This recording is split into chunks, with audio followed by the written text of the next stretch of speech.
Hello, everybody. This is Theodore Bellew. Theodore Bellew shouting out from Los Angeles, California. It is Wednesday, 1 minute after 2 p.m. Pacific Standard Time. And I'm Theo. Hi. Hello, everybody.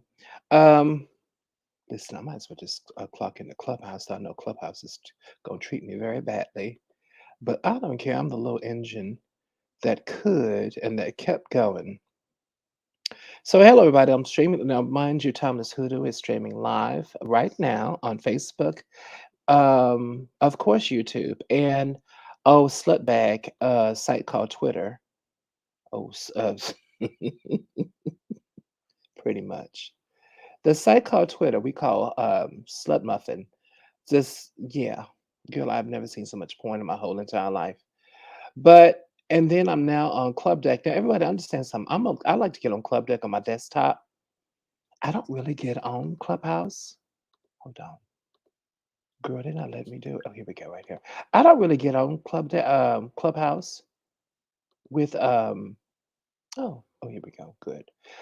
I'm not really on um um Clubhouse with my phone. No, I use Club Deck. So here we go, honey.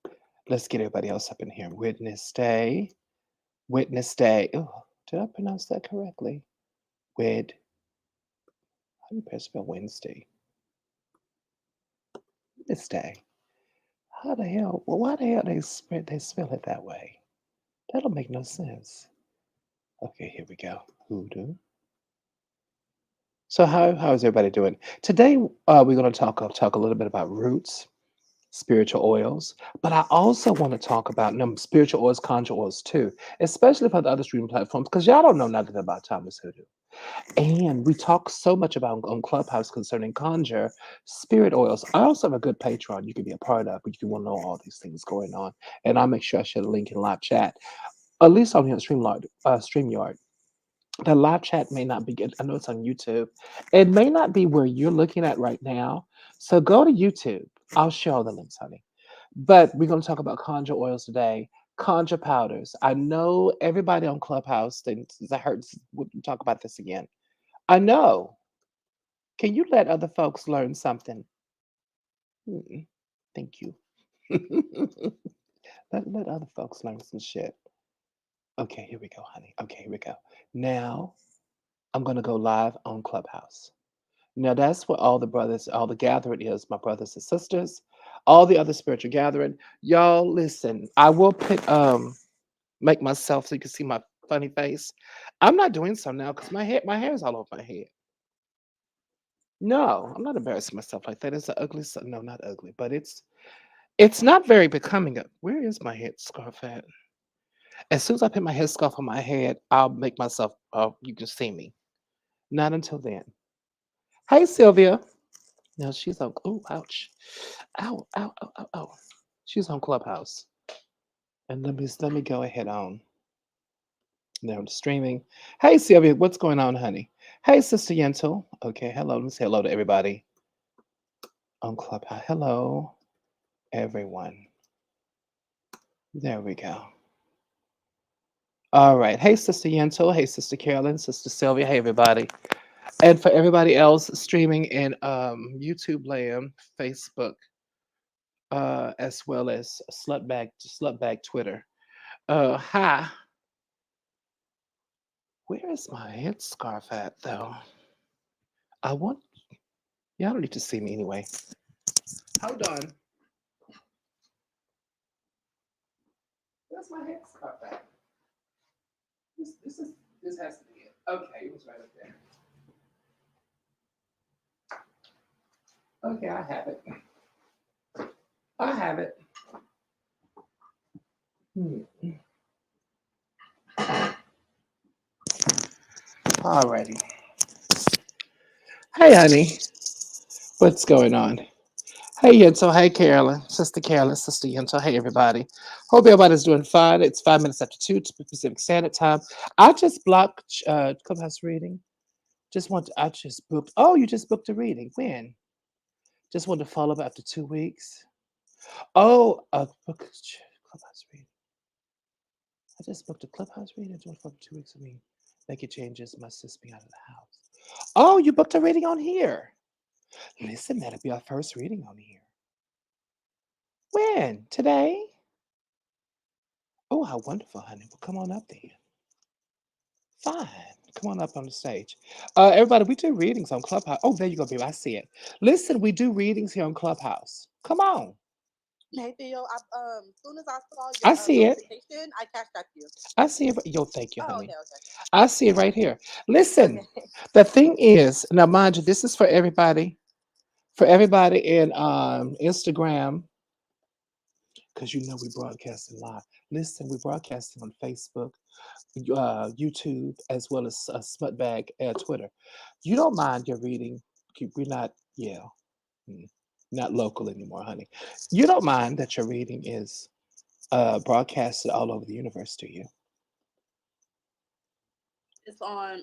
You said YouTube, and Mm-hmm. that's You, fine, Theo. That's yeah. why I booked it. I mean, because Clubhouse is public anyway. Yeah, Clubhouse is public anyway. It sure is, honey. Hmm. Absolutely. But I just have to put the disclaimer. I made it sound so Oh, thank scary. you, Theo. Yeah, I made it sound so scary, honey. It ain't scary at all. All right, here we go, y'all. So listen, I am now mind you, this is Sister Yenta. For those that don't know, Sister Yenta is a spiritual practitioner.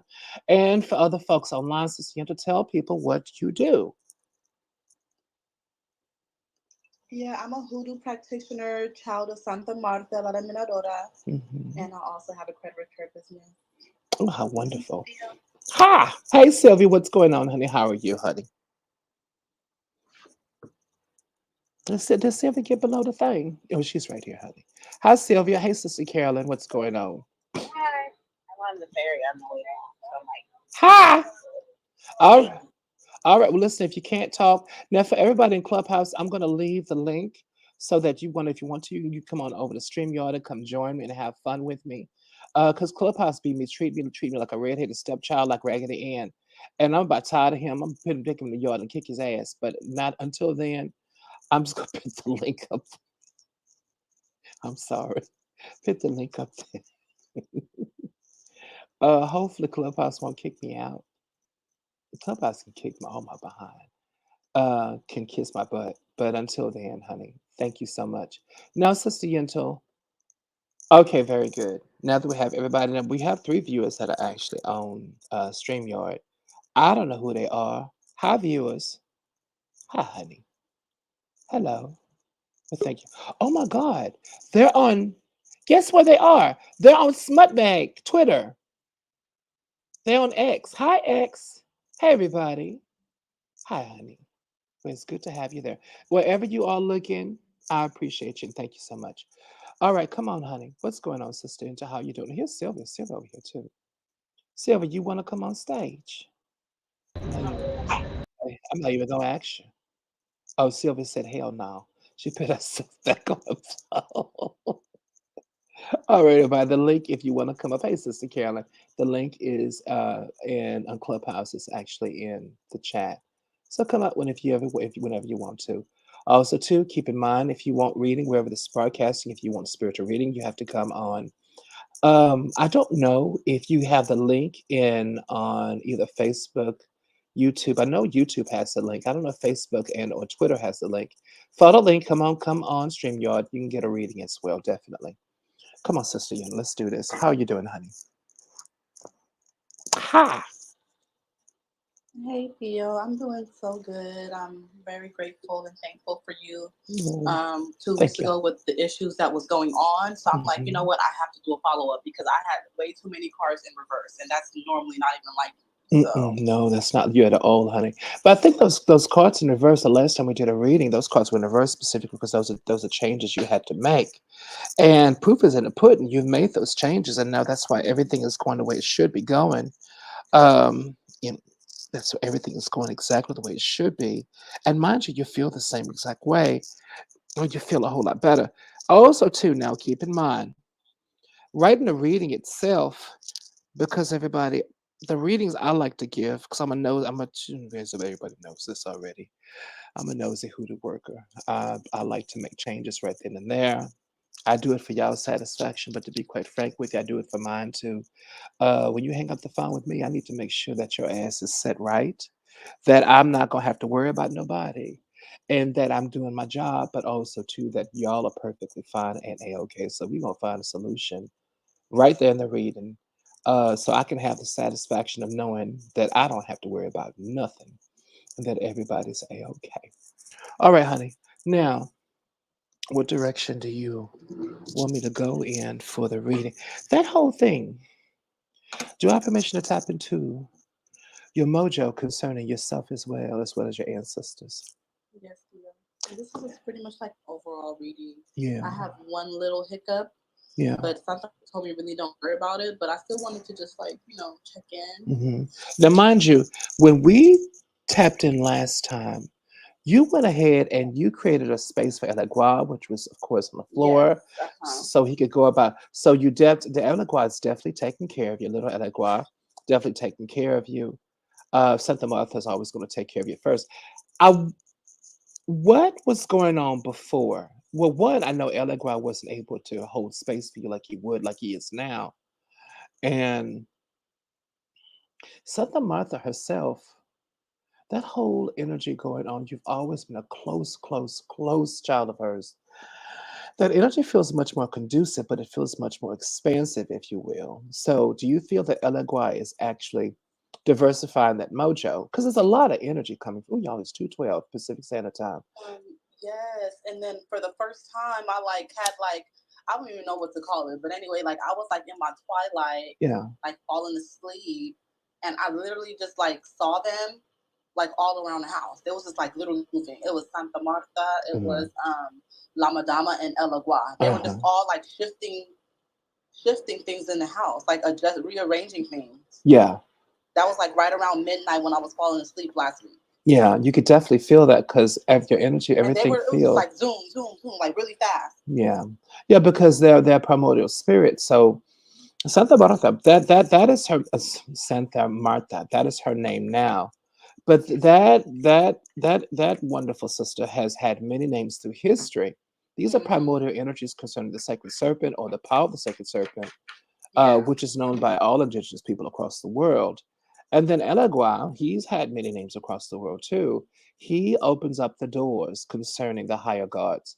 So therefore, having Elegua on the floor controls all of your space. Because remember, Elegua is a crossroads. He understands the secrets just like that sacred serpent does. He listens at that. He keeps his nose down, he keeps his ear down to the ground to understand if trouble is coming, good or bad. So he's better to hold space for you, definitely. Now, since making those changes, how has your money been? The money has been coming. Of course, it's not not super Hmm. luxurious like before, but I mean the money's coming. But I know I also have to put work in because I was just like dibbling and dabbling in different things, and now I'm just like pretty much I'm just sticking to a schedule. I want, I I want a also was luxurious getting like the before. huh I want a luxurious like before, though. yeah. Well, it hasn't been like that for a while because I got caught up with my spiritual business, which I love, but I'm just structuring everything different now. So now, literally, I'm only doing my spiritual business for clients at Hmm. nighttime or the weekends. If I'm doing anything during the day, it's for myself, Hmm. and I'm just sticking to credit repair during the day. You Oh, know, okay. So you so do credit repair during the time during the day, spirit business during the weekend for and weekend clients nighttime, at yeah. nighttime. Okay, okay. hmm Mm. Another thing is, remember I was sick, and after right after the misa, 5 days later, I got sick, Spiritual and I was sickness. down for Yeah, about 2 to 3 weeks. yeah. Spiritual sickness. Correct. Santa Marta and also my ancestors, they ended up telling me that was a time for elevation. Like they needed me to be down so they can work on me and elevate me. Because now they told me that literally, like I think I want to say a week after me and you had did the reading, like so last week they told Hmm. me that, and now I have noticed like I'm way more focused like Hmm. before, Hmm. So that was and I just a haven't really been this focused since like last year or even longer. okay. So that spiritual sickness that was ascension symptoms then. Yeah, Okay. I still felt you had taken on a little bit concerning yeah, of course, folks, yeah. but you gotta see the spirit baths. You had taken your spiritual bath. I'm like, what? The spirit bath's not working. Well, ascension symptoms that usually happen because I know that's happened with Sister Asha. Hey, Tamara, that's usually happened with Asha too And I concerning never knew ascension that can symptoms. happen. I didn't know that you get sick to elevate. Oh, child, please, yeah. Because you're purging the old sense of spiritual self. You're Yeah. purging yourself. So yeah, that does happen. Now, one thing that also can happen, since we're talking about essential symptoms, honey, it can just you're purging your old sense of self, so that could go about with vomiting, can't keep anything on your stomach, headaches, flu-like symptoms, cold-like symptoms going on. But it's always going to come in during the time, either through that whole wherewithal of dealing with spirit, but also working with spirit, because Sister Yento, she holds space for other folks. She does misas from time to time that are holding space for other young women, making sure. I need to send you a photograph too, so I can be at the next Misa. And I have my white. I need to pick out a white Or outfit if you too. don't want your picture on there, that's fine too, Theo. Just let me know. Can it be a surprise? No, I want my picture on now. Yeah, it'll be nice. I want your picture on there, but I was like, maybe you don't want your picture up there. No, I do, because I've got to choose. I feel I forgot to Yeah, send you it. have so many nice photos. Yeah, I forgot to send it, honey. I'm gonna see the one with my hair all over my head. So listen, Okay. but no, definitely, honey. Um, okay, so that's going really well. Now, the one thing I will say though, concerning money and going on, there's not a block with money at all. That all that's I flowing. definitely don't feel it's a block. Yeah, Yeah, I feel all like that's it's gonna flowing. be a Yeah, big breakthrough. yeah, all that's coming pretty well. But you know me, I want to make sure that all of that is being taken care of as much as it possibly can. I am going to recommend, with your space, the space that you're in, because you do a lot of spirit work out of your house.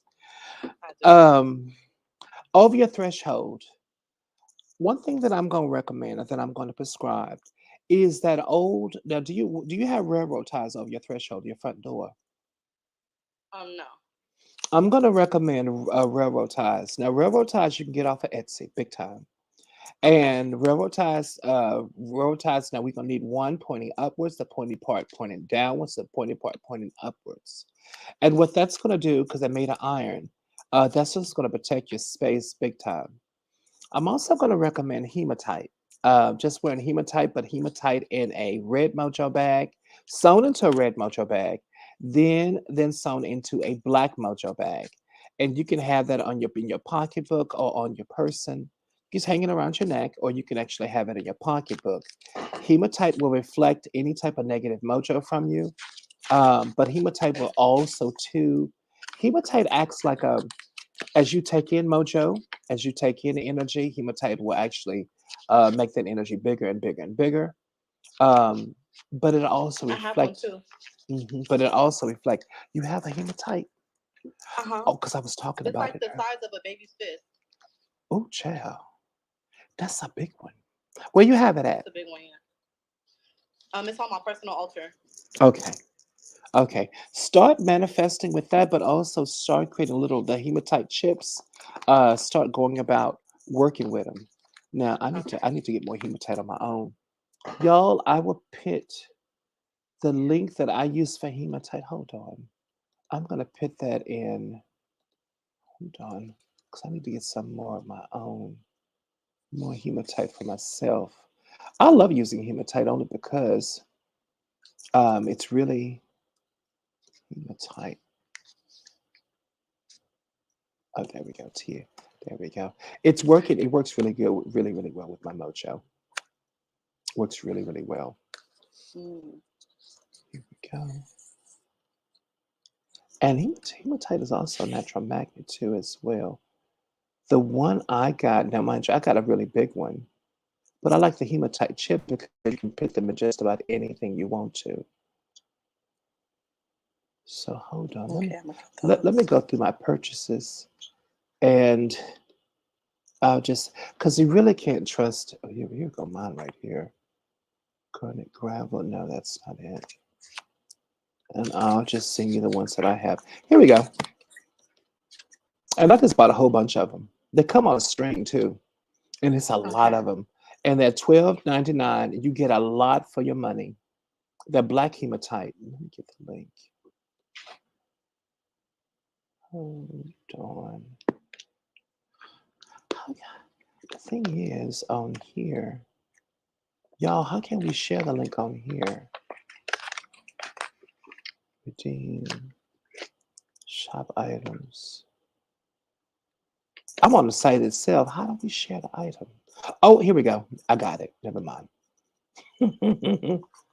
It's the same way as before.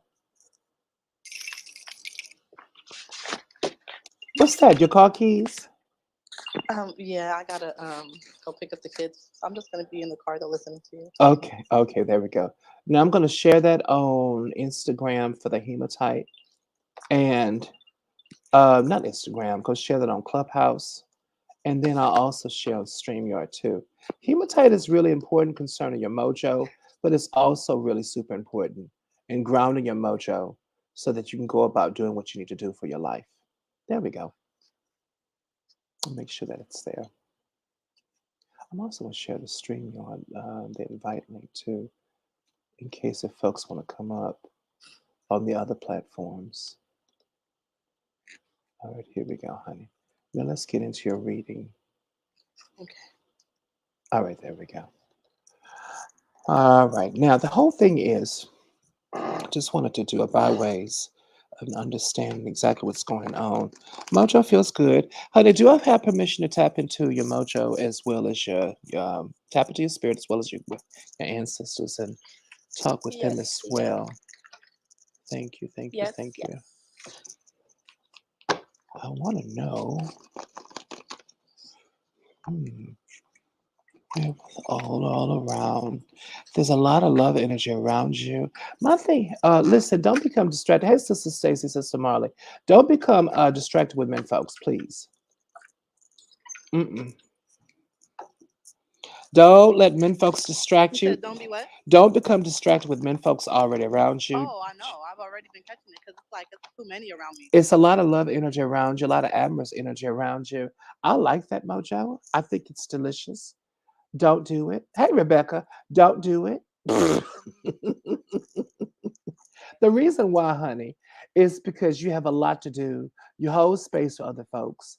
No, unless he's Mr. Really, really right. But you like okay, like sugar daddies and everything else, folks that love on you, people and men folks you hold space for, you love them so dearly. That's fine. I just don't want the distractions because your energy is big and broad, and you're absolutely right. You're much more focused right now. That whole focus going on because you can feel that sense of focus that's there. Um, do me a favor. Please get enough rest and enough sleep. Make sure you get enough rest, enough sleep, Yeah, enough everything. Because exactly. What is yeah, my little sugar? Yeah, my little sugar daddy's like he always, wants me to hook up with him at night, and that's messing up my sleep yeah. pattern. And I'm like, I can't do it. Hmm. Mm-mm. No, can't during the day or some other opportune time. But yeah, because that sense of your focus, focus, focus, focus, and then sleep is a problem. Resting is a problem. Don't do that. Okay, now, Yeah, okay, there we go. Now I need for your ancestors to help me with this going on. Listen, also too, ancestors, well, ancestors all in white. Now, one thing about it, you also have ancestors all. You have one ancestor, male ancestor, two male ancestors in black. Now, when I see ancestors in black, that lets me know it's not a sense of mourning or anything like that. All that it really truly is just ancestors that are holding more space for you or taking on more corporeal form. Every time when they dress them, usually with the way I see ancestors or the ancestors that come through, mind you, this is not ancestor reading, it's just me being nosy. What I do is that the ones that take on corporeal form or that want to hold space, they're going to dress in black. Black, mind you, though, you're going to see them in corporeal form at the side of your eyes, shadow people, or anything like that. Don't be necessarily burdened by it or afraid of them. That usually is ancestors that are taking on, that are shifting from spirit to more of a corporeal space inside this physical world. Now, why? Why go about taking the space now? I feel the reason why now is because of either the major changes that are coming about, windfall that's coming about, money that's coming about, and or just a major spiritual change that's going on. Mm, probably so, honey. okay, I definitely agree with that. I I've been most of my numbers, my dream Oh, hold on.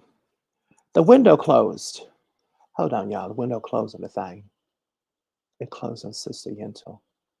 Let me come on and get it back. Hopefully the room didn't close. No, it's still open, thank God. Sorry, y'all. Clubhouse closed. Somebody said, no sound. I instantly thought that Clubhouse kicked me out. No sound. Let me leave and come back. Okay, there we go. That was, oh, sorry, honey. Sorry, Sister Yentl. That was me. I had to make sure that Clubhouse was open. Um, oh, sorry about that, Oh, honey. Now go say what you were going to say. oh, okay. No, I was saying, I definitely agree with that because as far as like, energy shifting things like for the good, because Mm, my dream numbers, I dream numbers a lot. yeah. And a lot of my dream numbers been playing now through Powerball, Mega Millions. I've been like winning 3 to 4 numbers now Mhm. recently for the past like week. Do you think those are male ancestors that are helping you with that? Yes. I think so Yeah. too, baby. I think I feel so. it's my daddy, honestly. Absolutely. I think it's male ancestors that are helping you with that. I'm going to go and need them to go ahead on. And if your daddy kind of chuckling, but what Because I'm about to remember say. from last year, you told me, Nicole told me, and like I said, anytime I do a reading with someone else, they always tell me that I'm going to win Yeah. big. I was just, And yeah, I've yeah. manifested the lotto before and won 10,000. I'm gonna need them for them to go ahead on Big Dad and them and to give you the numbers so you can Yeah, go I had ahead. another dream number last week Sunday, and those are the numbers I won yesterday. hmm Now I'm gonna need for them to go ahead on and let you hit the big hit. Mm. Now those are definitely male ancestors are there for prosperity reasons, monetary reasons going on. Spiritual protection, ironically enough, is both male and female. Um, yeah, definitely. So that Remember, you felt my grandpa too, right? The other day on Sunday. no, he's definitely still there, honey. But it's not Yeah, it's not just him because there's two or yeah. three of them. There are Like there, all so the males. yeah, there's just two or three of them major patriarchs that are going to go ahead and hold space for you. So this is more so. It's not just monetary. I feel just saying if it's monetary is doing a Right. disservice to them. This is just going on and them holding space for you. Period. Also, too, Prosperity with my business. It's everything in alignment, huh? pretty much. But also, too, I got a feeling that Elegua has everything to do with that as well. What I mean by Yeah. that, because Elegua is a male energy, so he's definitely going to um, go about bringing forth the sacred male energy in your life. Everybody, when you deal with Elegua with your ancestors, though you don't need Elegua to hold space for your ancestors because you're connected to your ancestors by blood. Elegua doesn't have to open those doors for you, but Elegua definitely will go about making sure that you're in good common space with your male ancestors because he's a man. He's a sacred male energy. So Right. as a male energy. All right, now here we go.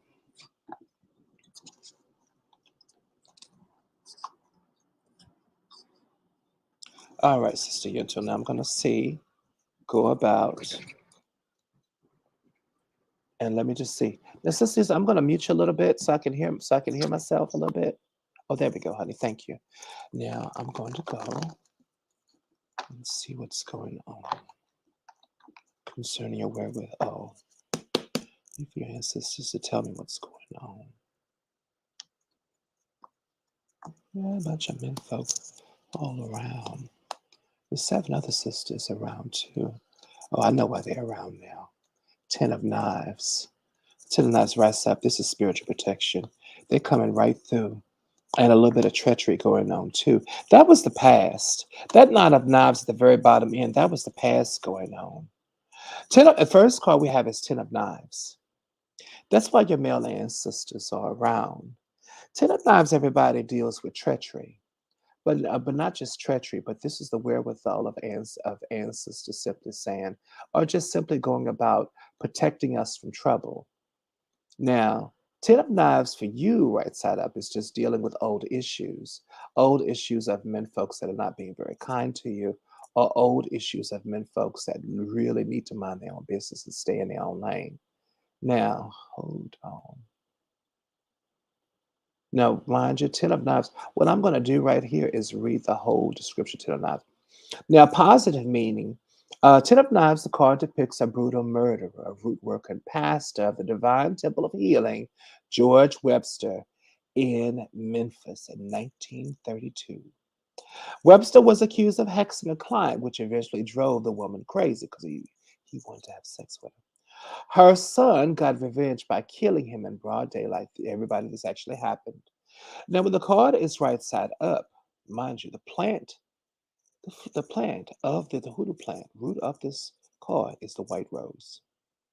Positive meaning is surviving a disaster, being discerning with whom you trust, learning from the past mistakes, getting saved in the nick of time, and things will still stuck, but they will get better. And things still stuck, but getting better. So that lets you know that ancestors definitely have your back. This is going to be more so male ancestors, definitely. But I also, too, I feel this is about Should spirit. I elevate my dad again? Definitely. Elevate your father at least once or twice a month. But this more so is surviving a disaster. Also, to being discerning of whom you can trust. So, with this card being up, more than likely you probably have folks in your paradigm, folks that are literally may not have the up and up, or may have things attached to them that may not be the best for you. I think you know who that person actually is right now. Now, so Yeah, we've just already been distant from 2 weeks ago when we spoke. When we spoke. yeah, so just please be careful about And I that. was transparent with her anyway, and she was fine with it. Like she understands like her shit things, you know. So just be careful about that, definitely.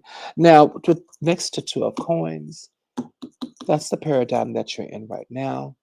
Two of Coins is a sense of balance, and balance is good in this situation because balance goes about you're finding a way, and you're finding your way out of the situation you were once in. But Two of Coins also speaks about striving too, as well, especially concerning your mojo. So it's all about striving and literally going about making sure you get what you need, and you go about doing what needs to be done concerning your existence, at least in the time being. With you, the Two of Coins, of course, this is also about steam and about climbing, about being goal oriented. The card is right side up. So it is a little bit about, of course, a lot about adaptation. But adaptation for adaptation's sake is no fun. This is about thriving and goal orienting. But with the Two of Coins, personally, as a reader, I still feel that that Two of Coins can be a lot better. So, what I'm going to recommend, of course, is you already have good spiritual protection around you. Do invest with money herbs, creating set jujus and sachets for money herbs themselves, flow washes, as well as taking care of your space with good homemade Florida water.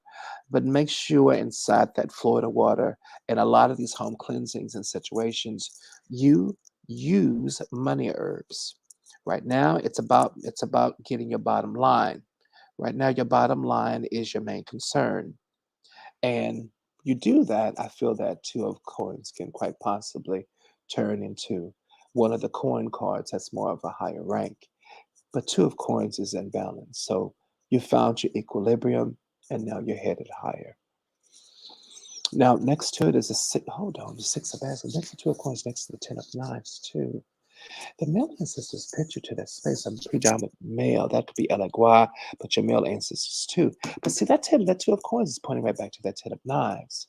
You've learned not only learned from those lessons, but also too you took a frown and made it upside down into a smile, and you've managed to do that. But remember how you did that, though. Remember the whole entire processes of how you went about making your life better, and don't forget. Hmm. Oh, you talking about when I had lost my kids? Yeah, yeah. But Yeah, not only that, but just but the whole aspect of what yeah. happened the last 2 to 3 weeks ago. Don't forget what you did in order Oh yes, to yes. change that mojo. Yeah, that's very important, extremely important. Hold on. The Six of Baskets, of course, is right next to it. The thing about Six of Baskets, everybody, is the whole aspect of youthful love.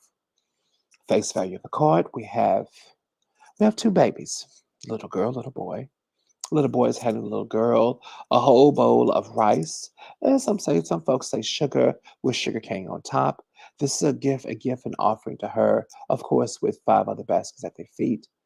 Baskets, for those that don't understand the Hoodoo Tarot, baskets can denote giving, can denote blessings from ancestors. Because, honey, that basket can contain everything from a big new house to a car. Sometimes baskets they don't necessarily never mean trouble, but they absolutely mean the promises that our ancestors have for us in a way of blessing us with what we need and what we want. In this case, six of baskets is the youthful, innocent love that's there. But this card is reversed. And I feel it's reversed specifically because of reassigning what love means in your life throughout this spiritual evolution. Love is going to change. How we see love is going to change depending on how you're sending. Love, no matter, it doesn't mean the same thing. Even the innocence of love itself doesn't mean the same thing. Also, too, with that card being upside down, being the innocence of love can let me know that there's some aspects of love in the dear past that were more agenda driven than basically just being about love. These were driven by some other reason other than love. Now, hold on. Okay, that can be probably me because I'm kind of getting burnt out from being a sugar baby. So Mm-hmm. maybe that. But then also, what I wanted to tell you really important is Mm-hmm. when I did my divination reading with my soon to be godfather from 21 Division in Mm-hmm. Haiti. He told me that he saw like me sabotaging a good man that's gonna be coming in my life, like sabotaging my love life. Mm. And I'm like, and I'm like, it kind of just sound like me because I get in my head a lot, especially with men because I've been single for a while now, and I've been through so much with both of my ex-husbands. Mm-hmm. So I just wanted to know if that's what you see or it Mm-mm. shifted already. No. Mm-mm. The reason why I don't see the sabotaging of a good man in your life because you can sniff a good man. And Right. so the reason why I don't necessarily go with that is because when a good man comes, you can smell him. You know, one thing you gonna know is deep pockets and a man that's good from his from his shoulders on down to his feet. You'll sniff out a good man and know if he's good. Now, if he stays good, well, that's the test of time. But you're gonna sniff a good man. You're gonna sniff him out. That I don't necessarily. I can understand what he goes from because he doesn't understand the sacred feminine and the predilection of mingling with men, picking out from the frogs and seeing who Prince Charming is. Most straight men don't understand that spiritual process, but because there's a sense of projection going on. He doesn't understand the process of kissing frogs before you meet your Prince Charming. And some of those frogs actually have where they have uses to them and still keeping those frogs around only because they have uses. That part I don't think he gets per se.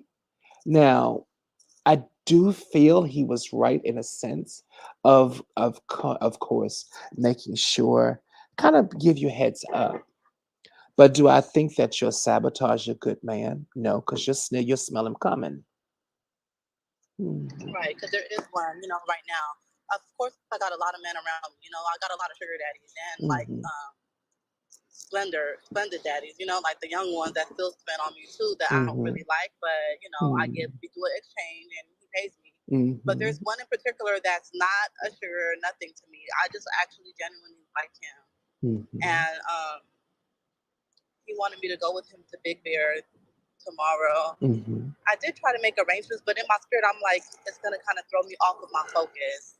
But I do like him more than I like him as my actual man. Hmm. But in my head, I had already had it set like I don't really want to go. I want to just work at home and run my business. So I I did wouldn't make go. arrangements No, with my cousin. yeah. Yeah, I made arrangements with my cousin, and she was able to babysit. But then I had to cancel because on Friday my baby doesn't get out of school until she gets out too early at 12:30, and he wanted to come back home to LA around 5. Mm-hmm. No. Get any more? Hmm. Okay. Now, the only reason why I He's feel super that, super awesome though. no, he's an awesome man. You can definitely feel that. The only reason why I don't feel that it wouldn't be a good deal with him, and I'm just gonna be honest with you, be quite frank with you. I'm gonna need for this man to really, really redefine what your relationship is with him because Yes, right exactly. now the whole point is it's he wants what he wants, and that but he's deeply understanding of what you want, but it's still Yes, tipping yes. over into what he wants. And there's not a diversification and understanding that you have a Right. job, that you have a life of your own. Correct. Because we go out on dates. We go here, we go there. He doesn't sweat me when I don't call him. He normally actually calls me. Hmm. Sometimes I don't even answer because I'm just so overwhelmed with Mackenzie. You know how Hmm. Mackenzie is. So, Hmm. and he doesn't sweat me, but at the same time, it's like he was like, "Yeah, I was waiting on you to tell me you miss me." I'm like, "Yeah, I do miss you, babe." He's like, "Yeah, say it, girl, say it." Hmm. So, like, I don't know. I still wonder, like, well, what are we? Like, what are we doing? No, it's a sweet relationship going on, but He's a child of Elegua too, so he was thinking about, possibly getting initiated with Ifa. mhm, You know, so mhm. yeah, so we No, have a lot of similarities and things in common. no, it's a it's a sweet relationship, but there's a whole hmm, there's an aspect about it that feels wonderful, but it's a larger aspect about it that feels very much it feels very self-oriented, which is perfectly fine. Which I he's a man. Most men think that way, but he also the respect, of course, he respects you have your own life, so that's definitely there. Hmm. You made the right decision not going this Very weekend. understanding. Yeah, Yeah, he's very understanding. yeah. When the time is right with him, the situations themselves will pop up beautifully. That's what I I sent feel. you a picture of him. I always be sending pictures to you, Mm-hmm, Theo. mm-hmm. Yeah, the thing about it, when the time is right, you'll definitely everything will come together beautifully. Um, I'm just gonna need for him to further cement exactly what he means to you because he wants you to tell you mean to him. And I know he understands that, and that's a beautiful understanding, but there's still something missing. I can't put my finger on it. Well, actually, I can. Definitely, this could also be past trauma itself, a sense of distrust that's going on. But also, too, these are old wounds concerning other women. Um, But I'm going to need him to flesh that out and understand what you mean to him, not just the relationship itself, but what you mean to him, what it means to be in a relationship with you. Try having that discussion with him, definitely, on what it is to be in love with you, about Yeah, you, not just the relationship, but you, and also ask him, what do you see? What about me that you love, that you care about? Ask him that because I really want him to identify to you what it is that he loves about you so much. So, and if anything, one, to validate you, beautiful, but also two, to further cement in his personality as well as his spiritual paradigm, and to also conceptualize what he actually loves about you. Because you'd be surprised how many men folks, they'll just be in love with a girl and not necessarily know why. Now, is it required that they know why? It's not. Does it create a more fruitful relationship that has a wider berth? Yes, it does, and yes, it will, and that's what I want for you, definitely. Now, over the six of baskets, we have a mother baskets that's reversed. The mother baskets have reversed everybody in the Hoodoo Tarot is a young Fulani woman, probably from South Carolina. She's outreaching her hand to us, and behind her is old bingo card, which is well is always a numbers card, number square. Um, that would denote good luck. Number squares, everybody, are the old grandmamas, old great grandmamas of bingo cards. It's actually where we got bingo from, pretty much. Now, I feel that that's upside down over a six of baskets. It's because of a sense of this is not distrust, but you're just finding your own way. But also too, next to the two of coins, there's a cautiousness that's there, and that's absolutely required and highly appropriate.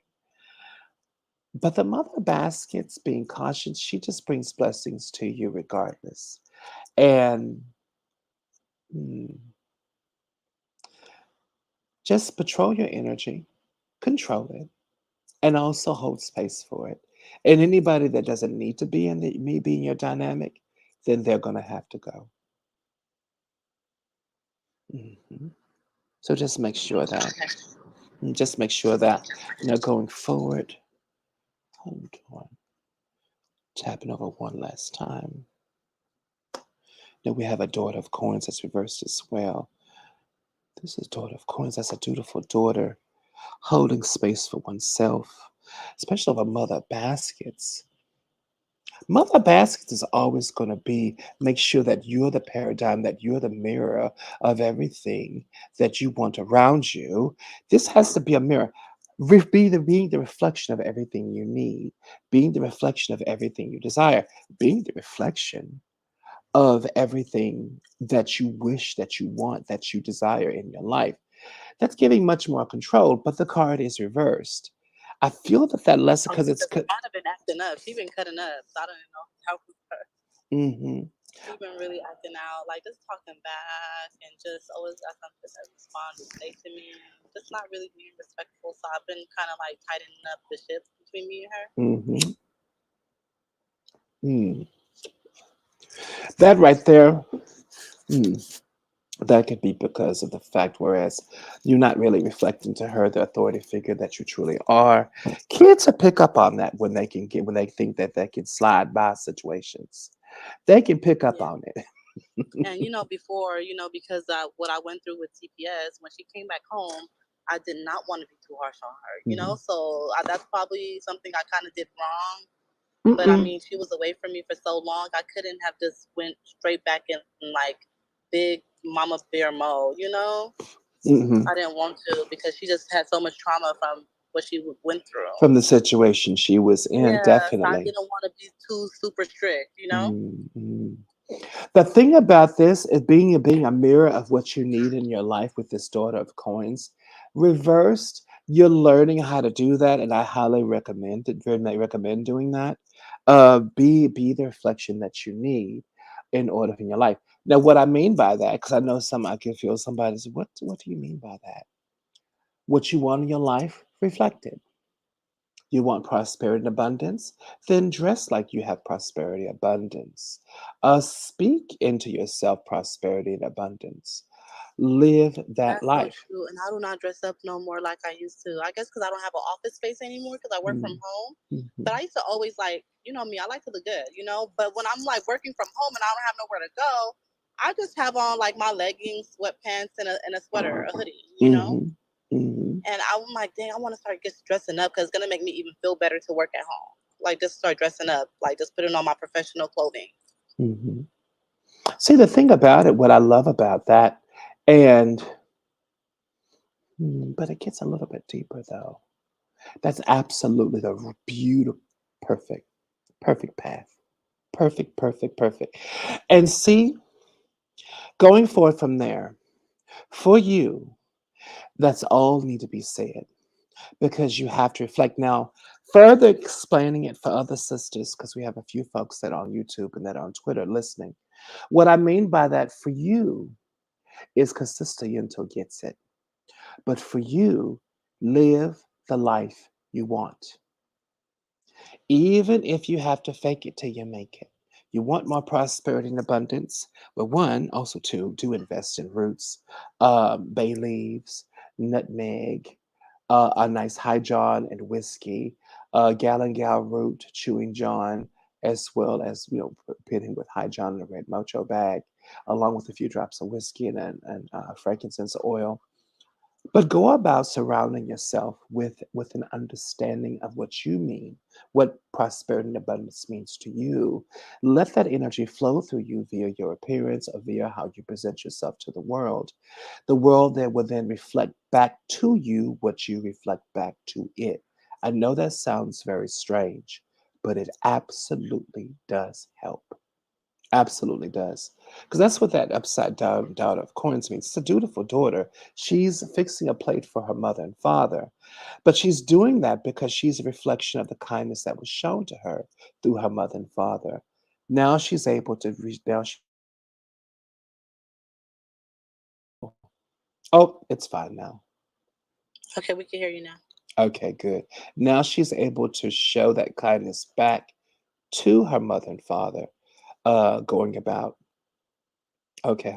Yeah. Can y'all hear me on? Oh, okay, great. Now she's able to show that kindness back to her mother and father, being that mirror and being that vested, what was invested into her, she's now able to invest back into them. So go about that way. It sounds so minuscule. It doesn't sound like Oh, you were much. just on mute again. Am I on mute now? No, but you were like literally just like. Okay, sorry about that, honey. But do invest. Um, Everybody do invest in that relationship of appearance, but also too, Oh yeah. you're surrounding yourself with the right friends, surrounding yourself with the right people, thinking the right things, reading the right books, but literally investing in yourself concerning your personage, who you happen to be, your thoughts, getting rid of negative thought patterns and getting and just manifesting as you see fit. It really does make a difference, definitely. Now, with Father Sims, next card, of course, is Father Sims. Father Sims is upside down of the Ten of Knives. This is the past. This was last week. Not able to heal yourself, feeling that healing around you. Let's see how far you've come. Oh, Miss Ida. That's Miss Ida's right side up. You tapping into that innocence, into that childlike mind, which is your mind of manifestation, but your mind of spirit. Everybody in the Hoodoo Tarot, we have a young child by the name of Miss Ida. Miss Ida was a precocious young reader by the age of 9 or 10. Said she was able to read adults like cheap Bibles and crack motels. She That's such a horrible analogy. She was able to read people very, very well, even understanding experiences that she, at her young age, didn't necessarily understand. But she read people fluently. This child, of course, she's in an attic.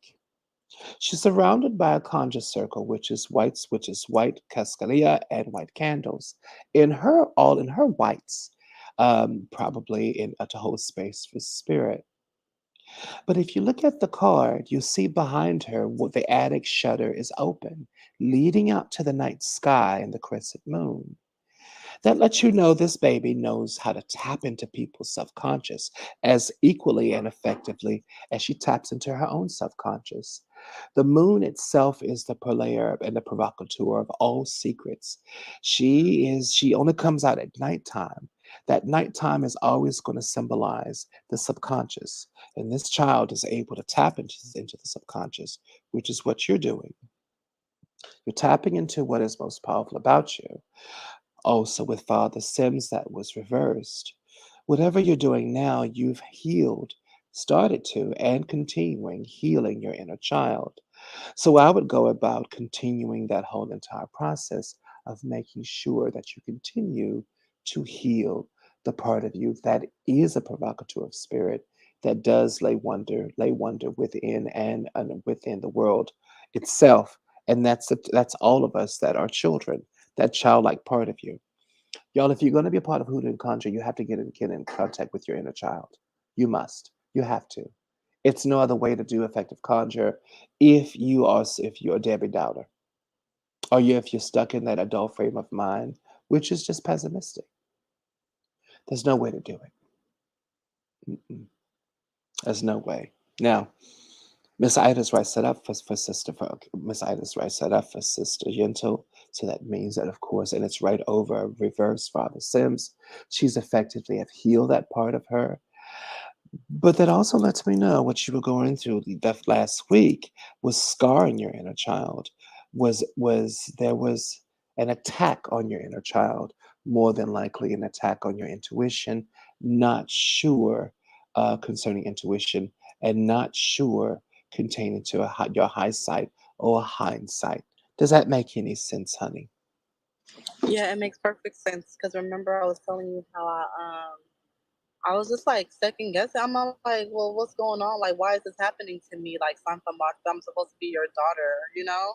So Mhm. I was definitely just like in my feelings, like, why is this happening to me? I'm very consistent. I have a consistent, Mm-hmm. spirit and personality with my ancestor altar and devotion time. Mm-hmm. So yeah, I definitely was kind of like getting, overthinking. Mm-hmm. But I just had to check myself, and I definitely was also like, it was a trigger because I was going back to, in the past on when I was broke before, like down on my luck like that. I'm like, I haven't been like this in a while, and I don't like this feeling. Mm-hmm. And that's something I have to work on because, yeah, I hate being broke with a passion. Mm-hmm. Like everybody knows, don't talk to me.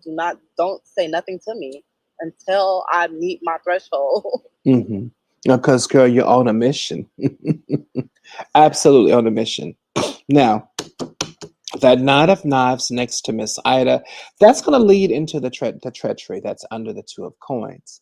Now, that treachery is part of the past. And we did understand that there was spiritual treachery going on, or there was a malignant energy going on around you. Now, let's see that treachery also comes from Because having my certain folks sister around you. Theo, my sister, she had worked with Santa Muerte before. Remember, you had picked up on that Mm-hmm. last year over the summer. So was that probably what was a clash with her staying with me at that time? You think? At first it was at first because I did feel Yeah. that energy, that mojo, but not because she acclimated her energy. Also, too, Santa Morte, it can be a very divine and a very very giving spirit if approached in the right way. Because her natural default. Remember, this is thought to be. She works at a very low vibration. She can. She can also work at a very high vibration. She can work in both worlds. That was because I did feel a clash. Not by the time she left, because it felt like you were able to line yourself, put down a few materials and minerals, grid that house pertaining to power that's much more powerful than she is. Now that Nine of Knives, honey, comes from people, situations, and people itself. That was the past. Now, mind you, we now have a railroad bill. If you wouldn't have got these people, places, and things around you, it would have kept you from moving forward. This clearly is a past. That person is not there anymore, but their lead ancestors is just letting you know if you would have kept them there or have not relieved yourself of that situation, it would have kept you from moving forward.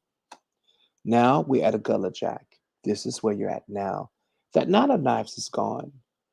Gullah Jack, you're now in a beautiful headspace. That Gullah Jack, everybody, even though he was a provocateur of freedom for of course, folks in bondage, brothers and sisters in bondage, even though they martyred him. He did become a major provocateur of folks in bondage, understanding that they were human, understanding that they deserve freedom, and understanding that the situation that they're in, that's not it. You can have much more than this. And that means a lot, especially for people that are born into things, that are born into bondage. But honey, that's all that they know. They don't know any better. But Gullah Jack, of course, he was there to remind us all. He's there to remind us all that we are divinely made as well, but that we are always to expect the best from ourselves as well as from the world around us. And if you ain't getting it, do some root work, do some hoodoo, some conjure to get it. But always expect the very best. That mindset he has, of course, the crossroads cosmograph. That's in his forehead, letting you know, letting us know and understand that his thoughts are manifesting. His thoughts are part of the crossroad. His mind is in a good space, and so he's in a wonderful space in order to manifest. Now, under the Daughter of Coins, we have a Three of Baskets. This is the generations. And this is mother, daughter, and grandmother, all under the same tree, making baskets. I feel that that's reversed under the daughter of coins. That's only reversed because of the sense of confusion concerning networking and or spiritual family, or those you consider family, the legacy of family itself. Now, hold on, three of baskets too, because it is also next to Gullah Jack. It's a better way of coping with that too. Because it's right now also next to the Knight of Knives. Being better able to hold space for yourself really, really well. Now we have a Son of Coins that's reversed as well. The leadership position. Hmm. So that was people around you, meaning the nine of knives. Because they would be jealous of the Son of Coins. And that can really, hmm, being a sensitive, that can really have everything to do with how you hold space for yourself. Son of Coins too. The color Jack. Well, also, like Daughter whenever of I host Coins. misas, this is my third misa that I hosted on April Hmm. 20th. Hmm. So every time I host a misa, I always create a group chat. So I have my own gathering as well. And so I had last week, Monday, I got a message from ancestors. I had got a download like somebody is sad in one of my groups. Hmm. So I hit up, all of my groups are separate because it's based off of each misa you attend. Hmm. And that's also getting overwhelming too. So I think I may start a Patreon. But that was a side note. But anyway, so I Hmm. had got a message from ancestors like somebody is suffering with some deep sorrow and sadness right now in one of my groups. So I reached out to my group. Then I found out that one of my clients in the group, her boyfriend's daughter was kidnapped, like literally at that moment Oh no. around that same, yeah. Hmm. So just like you said, like, dealing with other people's energy and the things that people are going through. Hmm. Because I have more people. I'm just dealing with more energies, because I have three different groups of people that I check in with every day. Sometimes they ask me questions, spiritual questions, stuff like that. Hmm. Just being that leader, being in that leadership role. Now that card is reversed. Let's see how you're dealing with it now. Oh, beautiful Ace of Coins. Beautiful now. Beautiful. You're dealing with it beautifully. Ace of Coins, literally from Sun upside down, Son of Coins to Ace of Coins. And that's right next to Gullah Jack. That mind space, and spiritual space, that cerebral or mental spiritual space has now created an equilibrium around you, whereas you're able to receive the blessings of the universe itself, the blessings of your ancestors, as well as those that you help co-create. But the Ace of Coins in this right by Color Jack and right under a upside down Daughter of Coins is a whole movement of simply saying, I don't give a fuck. I'm gonna do what I want to do, and I'm gonna do it right. So it literally like I'm gonna make this the way I want it. It's gonna be the way I want it, and it's gonna do what I want it to do. And that's the type of attitude, because that's one of the Daughter of Coins. Now that brassness right there is from the upside down Daughter of Coins. You can't please everybody and please everybody just for pleasing sake. Upside, that's not going to happen. It's like she's got sister Yunto's completely gotten out of that state with that Gullah Jack with a better state of mind and said, "Listen, I'm gonna do what the hell I want to do because I'm doing it right. I did it before and I can do it again." And literally alleviating anybody in your path that does not hold up to that core. You nailed it. You really nailed it. Because that's literally my mindset. That's what I said. Like Hmm. I'm literally like I need to get back to how I was. The Hmm. fireball Yento that don't take no for an answer. One door shuts. Hmm. I don't care. I'm going knocking on the next door. No, Like, I don't two or care. three Like I'm gonna doors. go back to 12,000 exactly. I said to myself, if I do not go back to my $12,000 a month, I'm gonna surpass that and make 30,000 a month. Like I'm not giving up. Absolutely, absolutely. But keep in mind that 10 of knives at the very beginning, that's pure treachery to an ace of coins. That's the last card. That's a whole juxtaposition. And that's a lot of work that you've done with assistance from your spirits and your ancestors. But that's a lot of work that be done. Next to the color jack, that's a whole different state of mind. But understand something. All this changed because of your state of mind. For instance, contacting me last week, us putting our heads together live on Clubhouse, getting things done. That's all still a state of mind. You had to know to pick up that phone in order to say, listen here, loudmouth. Something Yeah. else is going on over here. What you feel. That's a state of mind. It's not sitting in mud expecting for it to be gold or expecting for it to be sand.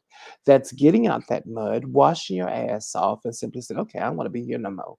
What's going on? And then implementing the changes. A lot of folks don't do that and wonder why they're still in mud. Mm. Exactly. You nailed Hmm. it. You nailed it. You nailed it.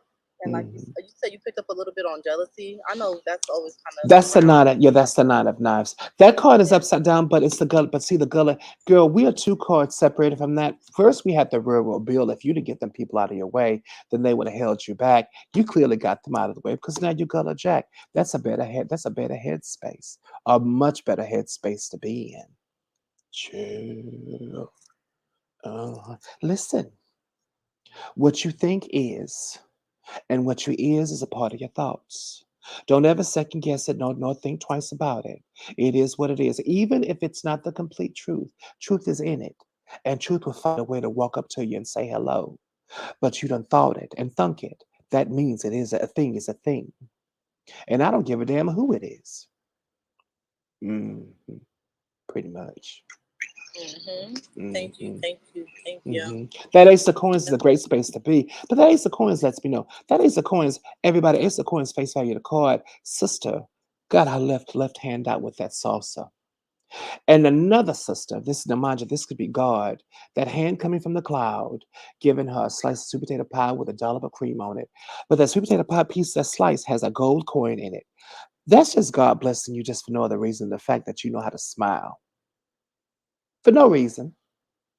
That's blessings coming from the universe, blessings coming from your ancestors, blessings coming from your hard work. Those doors are completely open, but I cannot deny the fact that they're coming right by Gullah Jack. That's a different state of mind. That state of mind means everything.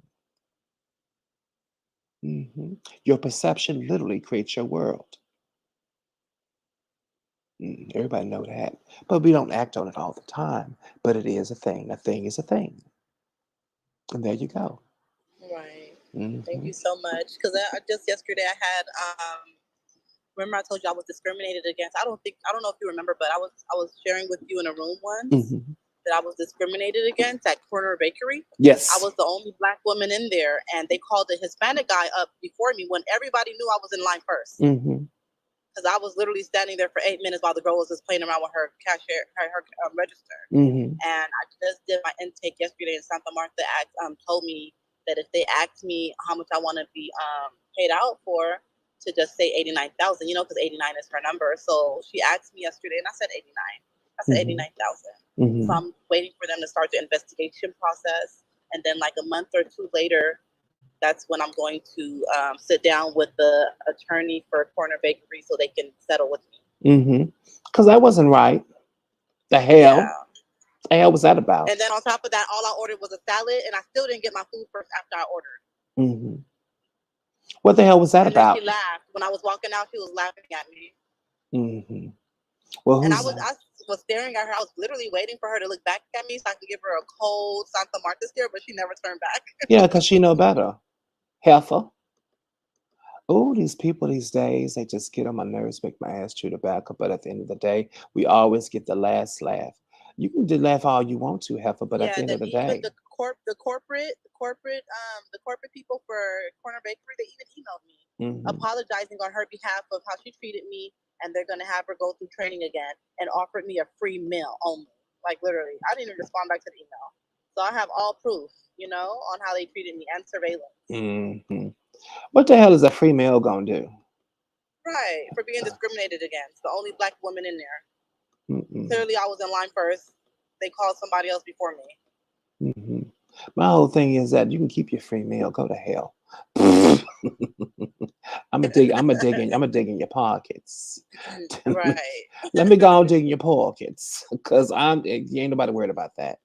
But Exactly. so, how do you feel, honey? What's going on? How do you I feel feel? really good. Thank you so much. That's what I needed. I needed that follow up, because I know I wasn't in the right state of mind at that time, which is normally Mm-hmm. not like me. So I just had to follow up. Like I said, I've been diving in more with my ancestor altar. I changed the sheets on the altar and everything, and just refreshed everything. So Mm-hmm. been doing more prayers with them now since my sister's not there. Been doing more prayers, lighting more incense, candles, feeding them, giving them snacks. So yeah, I just needed to do that follow up. Very good, honey. But I feel Definitely. really good. Thank you so much. You're welcome, honey. Very, very good. Whew. Well, wonderful, honey. Very, very good. Hey, everybody. Oh, wonderful. Hi. It's I just love the tone of I'm gonna put that up there on. Oh, that's so sweet. I just love the tone of Theo's voice. Y'all like my voice? Oh, thank you. Yes. When are Oh, you gonna start recording some affirmations? oh, child. You know what the thing about it, Shelly, my producer is always. I told Shelly last night. I said, "You have so many jobs for me. Why don't you just become my agent?" Why'd I tell her that? Because she hit me up at 6 a.m. in the morning. I had even rubbed the sleepy dust out of my eyes. I'm going to do it. And I'm going to have a bunch of things for you, and you better listen to me. I said, "Oh Lord, I done started a monster. I haven't hit her back, and that's been several hours ago. Hopefully she'll forget about it." Listen, I don't need for you to do. I know she gonna listen to this podcast. I don't need Shelly, go get your boss man and tell him I'm in love with him. You're a matchmaker. That's all I need for you to do for me. No, but agent is actually a good idea. Okay. All right. Yeah, Longer. I would definitely purchase it because especially at nighttime, I'm really busy with like the kids at night. Mm, And but when as soon as I get that notification, knowing mhm. I can't talk to you, I still like to click on it because I love your voice when I'm laying down. Oh, I appreciate it, honey. Thank you. Sister, there have been so many sisters up in here. Even when I first came on Clubhouse, there were so many sisters that would just fall asleep. One sister, one time, she literally, she had, I think she hit her phone rolling over. You could hear her snoring. I said, "Can somebody tell Chestnut?" And I finally just muted her and took off the stage. But you know what? If y'all like it, I love it. I don't like hearing myself. I don't like my own voice. I think it's odd. I don't like to hear myself talking. But if y'all like it, I love it. It's if y'all like, it's up to y'all. Thank you. I appreciate it. And I'm gonna take the compliment, put it in my pocket, and do something with it. Hey, Sister Asha, what you do? I sure appreciate y'all. Thank you so much. Sister Asha, what's going on, honey? How are you? Hey, hey everybody. Ha! Oh, listen, I got your text. That was mirrors, honey. You liked it. Okay. Yeah, so 'cause I thought I had to put both the glass and mirrors. Yeah, put I ass in a jar. Yeah, Mm. Effa. absolutely. I'm Well, telling you. how are you doing today, honey? What's going on? I'm good. You know, I remember that friend I told you about, Mm-hmm. and I spoke to her once, and the thing about it, she didn't call me for Mother's Day, and I didn't call her for Mother's Day, and but she spoke with my other friend. Mm-hmm. So my friend, then I guess she was asking about me, and my friend was like, "Well, if you want to know, just call her. Why you asking me about her?" I said, Mm-hmm. "Well, I'm glad you told her that because I don't understand why she would act like she don't have like you know what I mean. Mm-hmm. Like I didn't block the heifer, so why she acting like that?" So that Mm-hmm. kind of pissed me off even more. And she Mm-hmm. was like, "Yeah, when I called, she was with him." So I was like, "Yeah, that'll." I was like, "Well, whatever." Mm-hmm. But then she hit me up the other day, and I never responded. And it's just like a part of me, like I don't know, like am I just being an ass? Mm-mm. Because there's a part of me that really don't want to talk to her, and I Mm-hmm. don't. And it's not that I don't. It's not that I hate her or anything. It's just a part of me. I can't put my finger on why I'm just not. I just don't feel to. I don't want to talk to her. Mm-hmm. Because my friend called me last night. My other friend was like, "Oh, let's call her. Yeah, why didn't you call her back yet?" And I was like, honestly, I don't know, something in me that just kind of just don't want to be bothered right now. Mm-hmm. The thing about it, yeah, it's Nene on here on Square. She's a StreamYard. It's just saying her energy is off. Your energy is off, but also to understand, you have went through all those evolution symptoms because you're becoming a new spiritual person inside of a physical body. No. Mm-mm. Halfway friendships, half-ass friendships, three-quarter friendships, oh fuck you friendships, all kinds of friendships that is not serving. A friendship just to be friendship, just for friendship's sake, all of that is not going to suit you anymore. Either you're a friend to a true friend for friendship, for the measure of friendship, or you stay out of my life. Your spirit is just not going to allow it. I just had two readings today, back to back, of young ladies here in Hollywood and breaking up with people. And both of them were very disturbed by it and understanding, like, T, what is going on? I said, honey, you're evolving. The people that you once thought were to be around for a lifetime or just for a season, We're now starting to find out they're around just for a week, a day, or for a second because you're evolving and they're not. It doesn't make you better than them, but it allows you to hold better space for yourself and also mitigate better energy into your life. So a lot of times our ancestors and our guides that are helping us evolve, and also to your spiritual sovereignty that's helping you evolve. That type of raggedy ass energy can keep you from manifesting what the fuck you want in your life. And I'm being serious about that. It can help you literally, will keep you from your greatest blessings. One thing God will not do is give you blessings that are sparkling brand new when you're sitting on top of a heap of trash. Not calling that sister trash. It's not what I'm doing. But energy begets energy. Mojo begets mojo.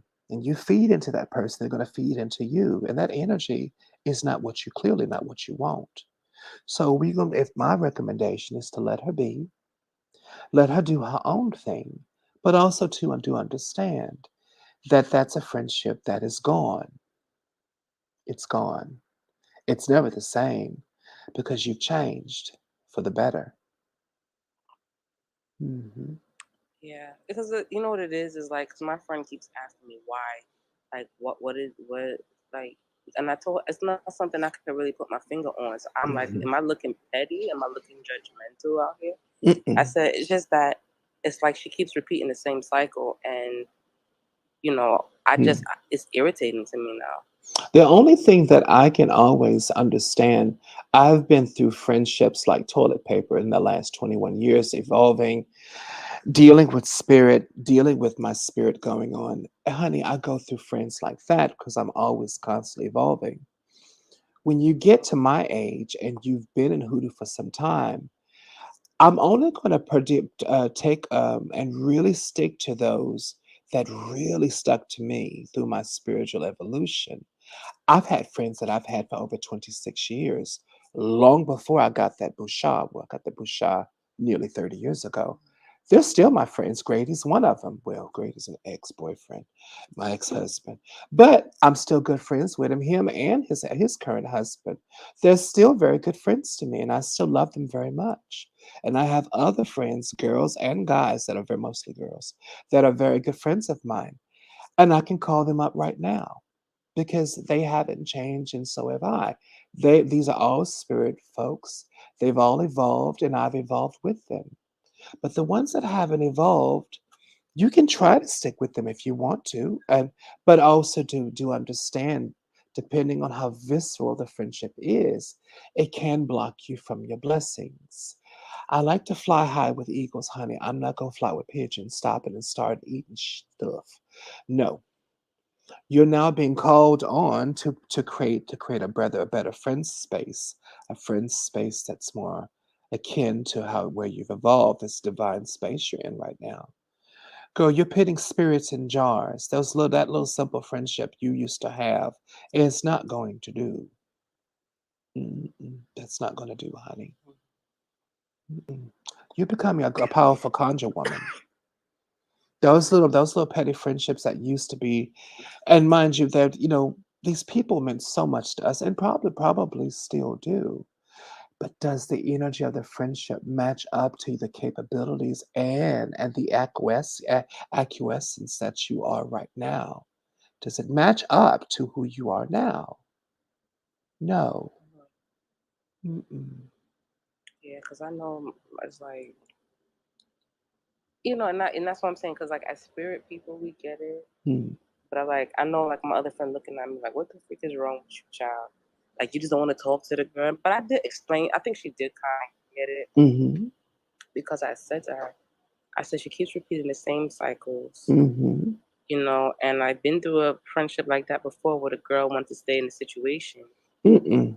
that just wasn't benefiting her, If they're not and gonna grow and if they're not gonna grow and I'm gonna stay frustrated, I'm gonna keep myself out of it because I don't have and time that's what I for it. told her.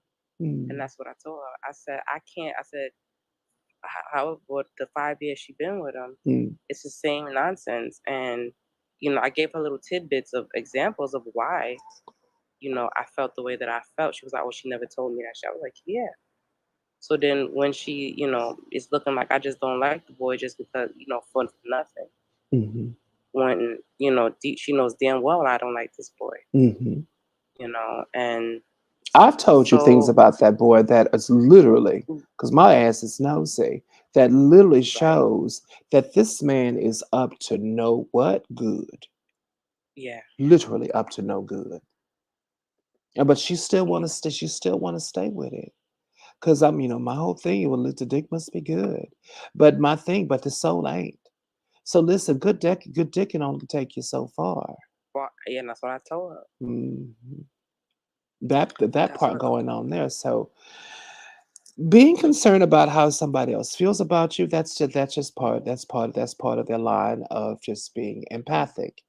And of course, you Yeah, care about these people greatly. Of course, you do. You're supposed to. But eventually, there's gonna be a part of you that gonna leave her alone too.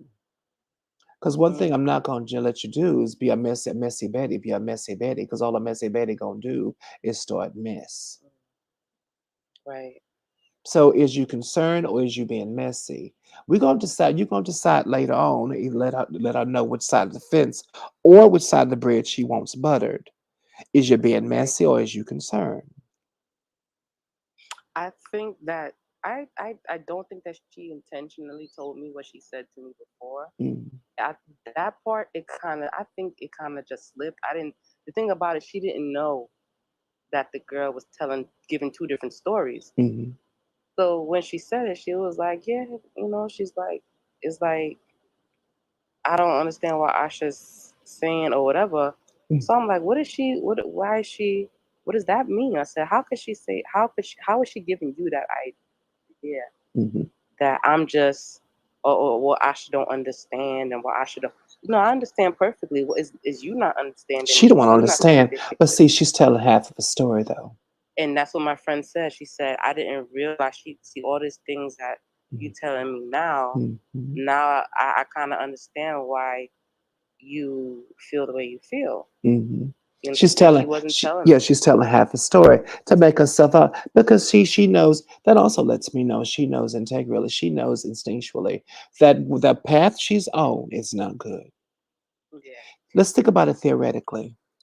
If she knows, and Pitt, I think it has like cat in the hat. If she knows that everything's fine, she'd have blurted everything out. But Mhm. she knows that she's not going in the right direction. So she's telling half the story. The other part that she knows is not right is the part that's not slipping through her mouth and her teeth and her lips because she knows she's as wrong as two left feet.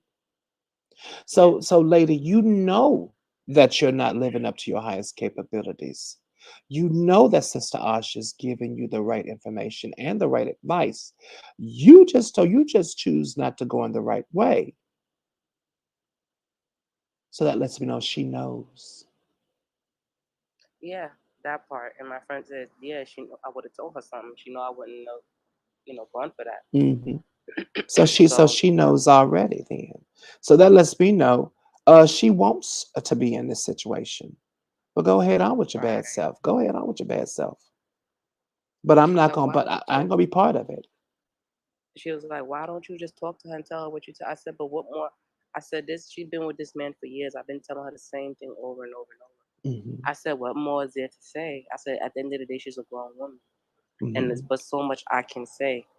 Listen, Asha, So you she was have like, one. I hear You you. have one child in this world, Yes. and that's little. That's little Yep. man. That's little man, and that's it. Everybody has a mama and a daddy. That's not your child. That's a whole grown ass woman. I'm not going in my friendship, all the friendships I have. Everybody know because I'm a nosy psychic. I'm nosy, and I'm just in everybody's business. But I'm gonna repeat myself once, twice for good measure. If I gotta repeat myself a third time, I either fussing or I'm cutting them off. Usually I'll fuss first, and I'll slowly cut people off because I don't cut friendships off like a light switch because I love them. But I will distance myself from them. And being out the rays of my sunshine is just like being in darkness because I'm fun to be around. Child folks usually, Absolutely. girl, they usually break their neck to try. Well, what about now? And for good measure, because they know what I tell them is the right thing to do. I don't tell Right. them just because I make me feel good. No, it's what I Exactly. see. Exactly. I'm seeing some things that that person is not seeing. I am a psychic. I do tap into people's mojo. And some half the time I don't have to ask for permission, especially that person right in front of me. And if they my person, my friend, I said, look at here, come here, home fries. Come here, I'm gonna tell you some shit. Mhm. That nigga right there, leave him alone. Or that chica right there. I felt now, mind you, I'm not messy. I'm not gonna tell him everything. I'm gonna tell him enough to have him understand, to have an open conversation full of surprises and like and comments of how the hell you know that. I'm gonna let them tell him, but I am gonna say, something wrong. Well, what you feel is wrong. It's something going on here and here. I'll give a breadcrumb trail because my job is not to say everything. Because how the hell you know that? Who told you that? I don't believe. No, that ain't happening. It gives people a reason to lie. I'm gonna leave your breadcrumb trail. You find out about it. Do your research, and then hold them on. Hold their feet to the fire. Now you done all your wherewithal. That's how you do it. That's how you do it. Hmm. Yeah. So I just and I told my friend, I said I love her. I wish her the best. Yeah. I can't. It's just like if you gonna keep doing the same, I don't know what to say anymore. And I said I can't sit around and frustrate myself, Because and it was frustrating especially you. yeah, it was It starting. I said it's was. starting to get. It's really starting to irritate me. And I said at the end of the day, I got my own shit going on.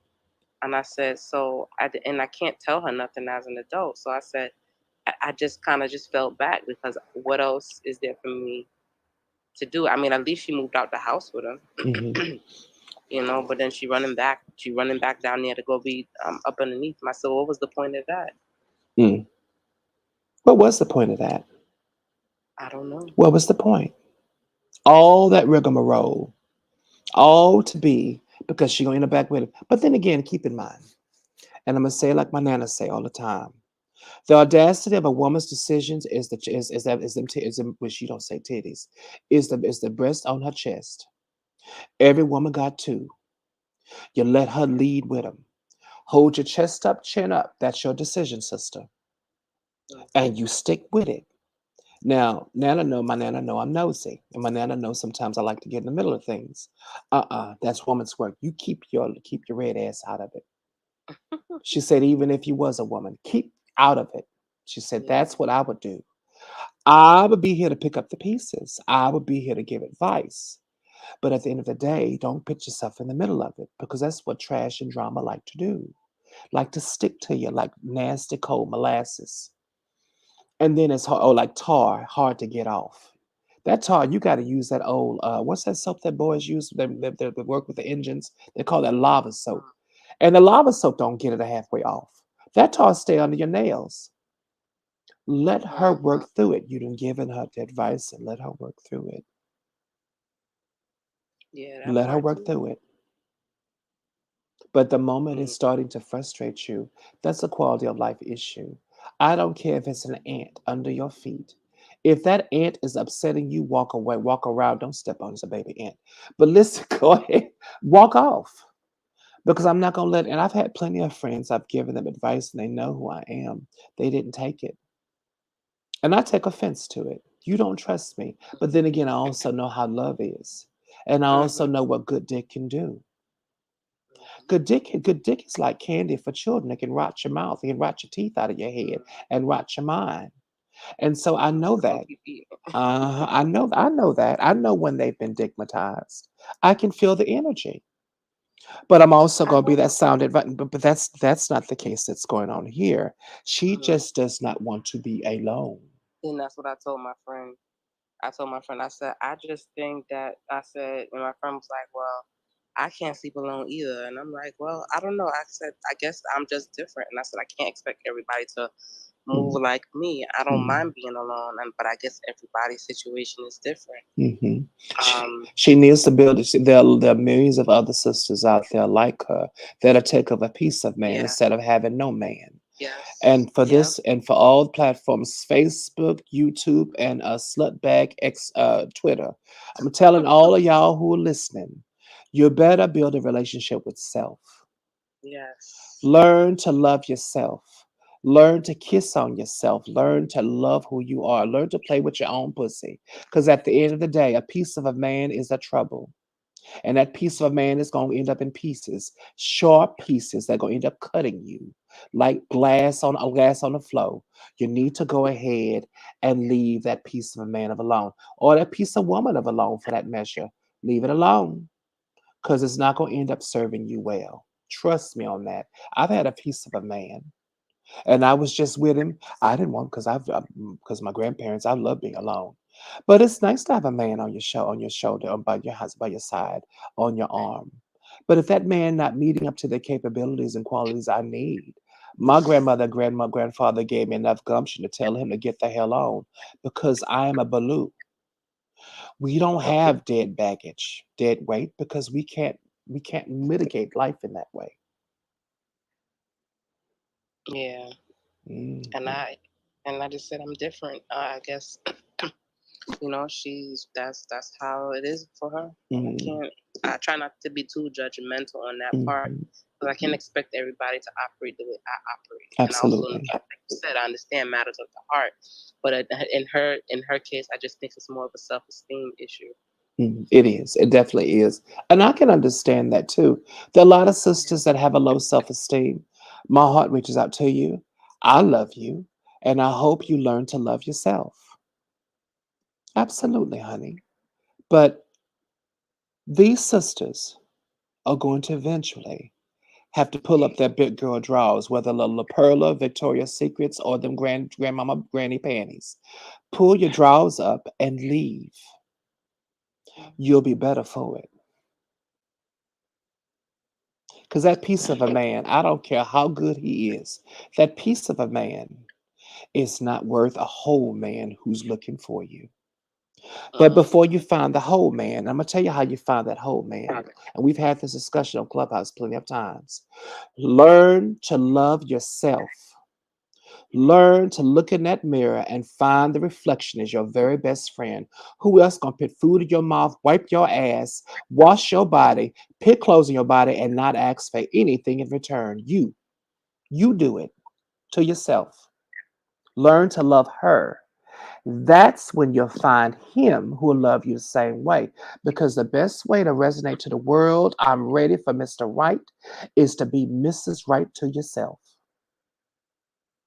That part. And you probably won't even want him. Shit. Sometimes you start a relationship with yourself. Who this nigga here? How you so good looking, delicious? But I'm busy loving myself. And I'm gonna tell you something. If he's a good man, he'll know how to fall in line because his sister got a good relationship with herself, and he won't falter. He won't fa- That part. he You won't know falter, like she's not and he'll looking respect it. Hmm. right, like looking for him to, like he can't play them type of games with. Cause okay, nigga, you could go. Because Like don't I'm slam not my gonna miss you. Yeah. don't slam my door. Yeah, don't slam my door because me, myself, and I, one of these heifers gonna kick your ass. So listen, but that's a whole part that's there though. So I'm telling everybody, learn to love yourself. Hey, Sister Otta, what's going on, honey? How you doing? Ha! Um, I'm I'm okay. I'm still on the same thing we talked about yesterday. The girl just texted me and said she plans to move out officially July like 20th and is Hmm. asking me like what I plan to do, and she's just being so cold, and I don't know, I guess my heart is kind of hurt over the situation. Um I remember everything that you said. Hmm. Um I'm just a bit worried because I remember you were saying I do have to warn her, but I can't do it now Mm-mm. because she won't listen. Mm-mm. She has to find out on her own. What you have to worry about now, who's gonna pay that rent with you? Now, mind you, do I Yeah, feel she's gonna move out? Not necessarily. No, no, I don't. Because he's gonna nut up. But she the type of yeah, chick, even if he nuts up, she's still gonna try to stay with him because he got money. So still so yeah. concentrate on who's gonna move in that space with you. Because I right now think she's a lost cause. I think so because I it's very hard for me, someone that I've been friends with, since 2007 or 8 is when we met. Mm, And I've invested so much time and care, and multiple times she's lived with me and my family, and we took mhm, care of her. And I just, it's really hurting my heart that she's being so cold to me and ultimately attempting to kind of screw me over in this situation. But mhm.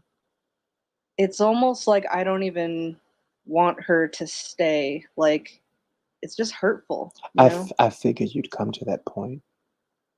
I figured. Yeah. But Congratulations on the other side, sweetie. thank you. I think I'm gonna wait until I feel a bit better tomorrow to get an official reading, because Mhm, my partner is kind of thinking about wanting to move in because they know what I've been through with, mhm. roommates in the past and just everything. That'd be a good They'd want. situation. You think so? Oh yeah, I think so. that'd be a I beautiful just don't situation. wanna. I think so, Here but I've you never go. had a You don't relationship. want to burden them, and you wondering about the relationship Yeah. itself. Yeah. Don't, because moving in is not going to change a thing. It just means that you have much closer contact with them. Y'all get along pretty well together, and I can feel your energy. So it's simpatico. So moving in is not going to change a thing. It's in fact what I Okay. feel is just going to make y'all closer. But what I do feel is going to change is the whole closest dynamic. And that is nothing because y'all don't really keep secrets from each other. So it's not nothing you're going to discover. No. And we lived together a little bit before I got Hmm. this apartment. I lived with them for a few months, and Hmm. it is nice. I But just. also pay attention to how this person came to your rescue. That has to be honored. Mhm. Mhm. That's a friend. That's a lover. So, Absolutely. someone who don't want to see you worried, don't want to see your sweat brow, don't see your brow sweat. That's what a lover does. But I think so. if you're asking if I feel that it's going to work out, which you didn't, I'm just being nosy. Uh, no, it'll work out fine, sweetie. I don't feel any upset. Only ups I feel is I feel kind of messy. I'm kind of messy a little bit. That's it. Yeah. That's all. It's kind of cute though. That's it. Okay. So, I mean, yeah, I'm kind of struggling with how I'm going to respond to this girl's text. Don't. I think don't. Don't. Wait on it. Sleep on it. Respond I to it. think I. Respond to it when you're not feeling the feeling. When you have a better Okay. head, because this is breaking your heart. Respond to it when Yeah. you're more in a sound and you feel better. I wouldn't. Okay. I might. Yeah. I wouldn't give this no response because all that love you feel for her will just pour out in your words. She's proven that she ain't thinking about that. So why give? So why hand over that love to her when she's not concerned with it to begin with? I think you're right. And so do you think I should still wait until she goes on this trip and comes back to maybe. Yeah, it's difficult. Kind of struggling. Mm-mm. I'd start looking now. Start researching places to apply for an ad. The best places to go. I'd start researching now, just in case, because That's a good idea. I think she's lost in the sauce, and you have to take care of yourself. that's true. So I think I will get like a more, official in-depth reading tomorrow when I'm not feeling so Hmm. down and stuff. Because I have a couple more questions, but my question was, should I warn her about this skeezy dude when No, she comes back? no, Oh, I mm-mm, shouldn't. no. The reason why is because she's not. I'm I'm all for, and I feel I consider myself part of the sisterhood. Hmm. Usually, yes, but she's not going to listen. No matter what. You can try. Hmm. Okay. How about if you do?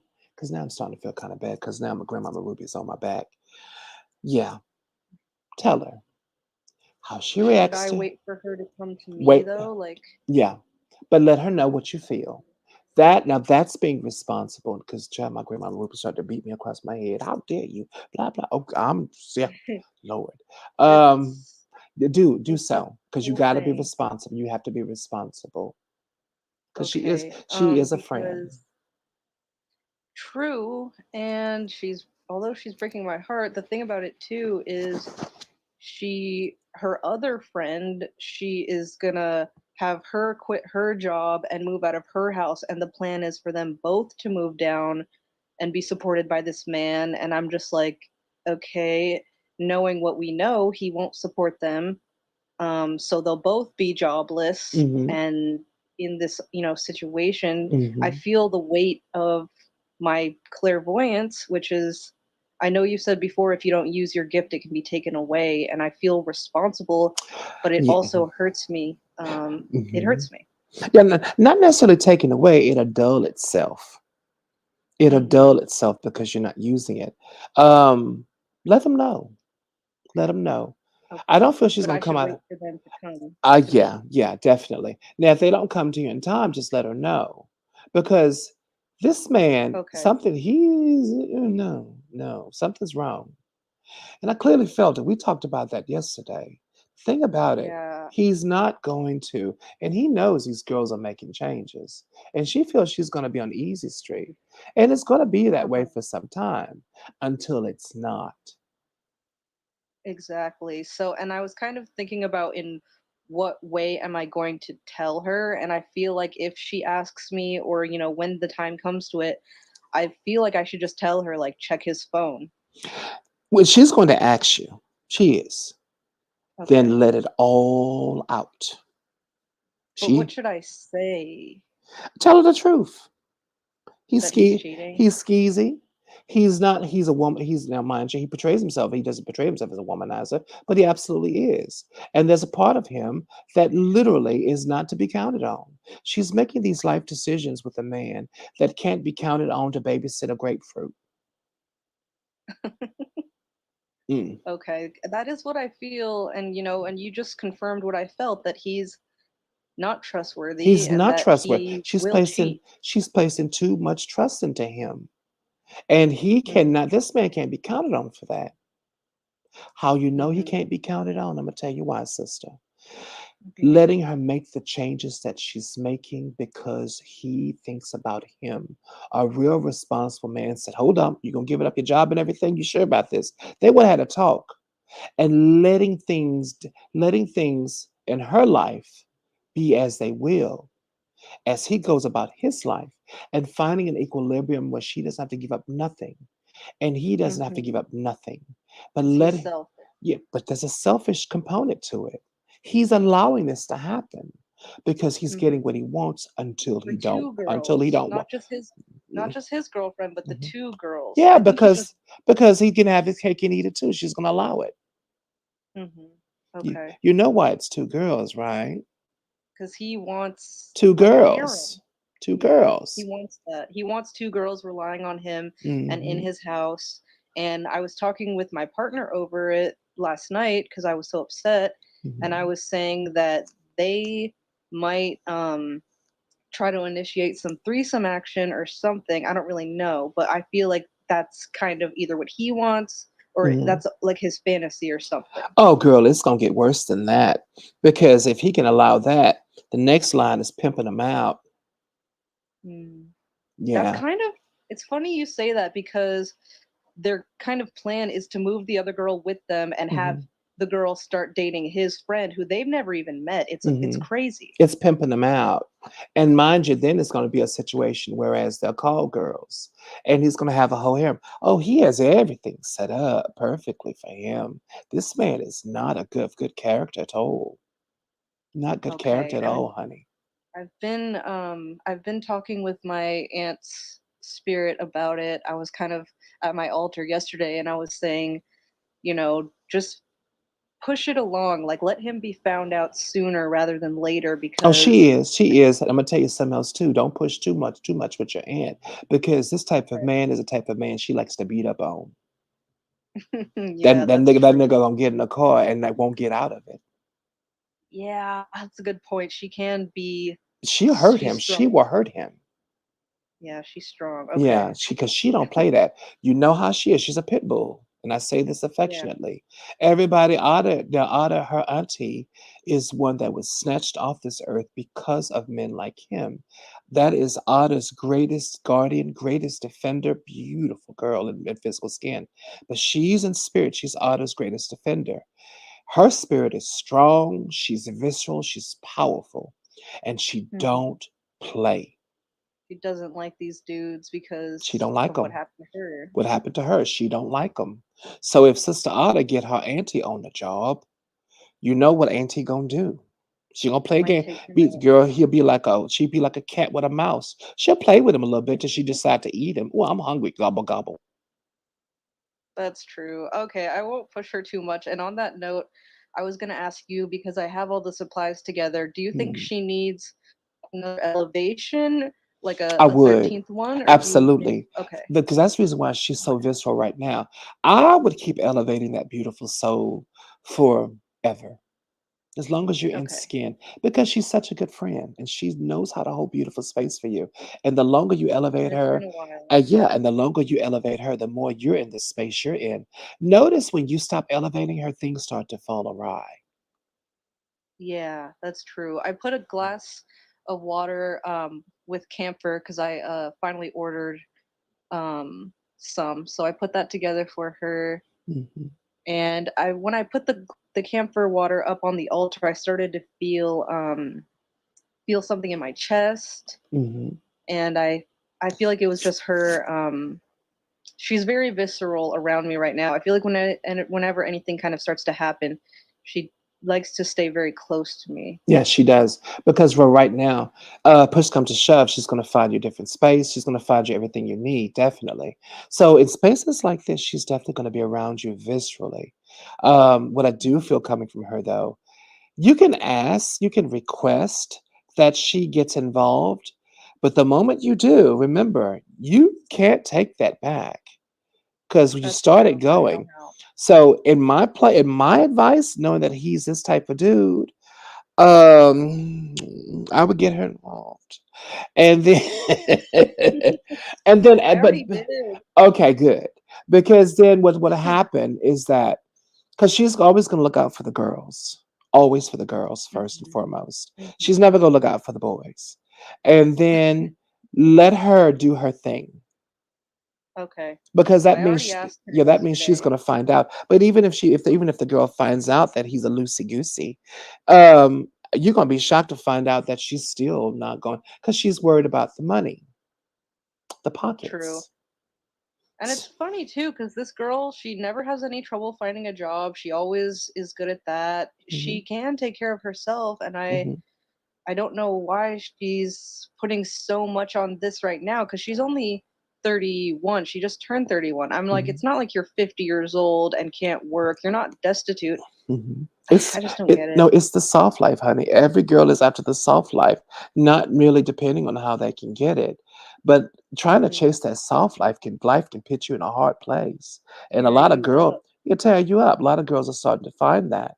Because a lot of these men folks that they wave around this whole thing, I can offer the soft life. There's a lot of them in Hollywood. They just show these Hmm. fast cars and this flashy clothing and this jewelry and everything going on.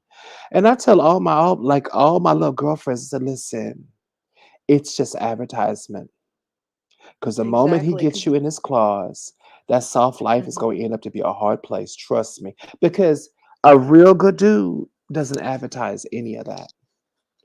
Exactly. He lets you find that out on your own. That's true. And what I've learned, I was in the sex business for over a decade myself, Mm, and what I've learned is it's not these rich on the surface, flashy dudes. They're the ones that are penny pinchers. It's the hardworking construction worker. It's the mhm, hardworking man that had to earn his way. This man, his father's rich. He's not the rich one. mhm, And the house that they're all moving into is his father's house. And if his mhm. father decides to sell that house, then they're all screwed. But I'm Then they're trying all to screwed. Mhm, exactly. So I'm trying to just detach, even though it's hard for me. If people want to hurt me and not give a care to me at all, then mhm, I have to pull away and let them, do what they're gonna do to a certain extent. I can't mhm. beat myself up for what other people do. You can't. You just can't. You can't. You know what? Mm-mm. Listen, got two titties. They're not made for humans. Not at all. Titties made for children.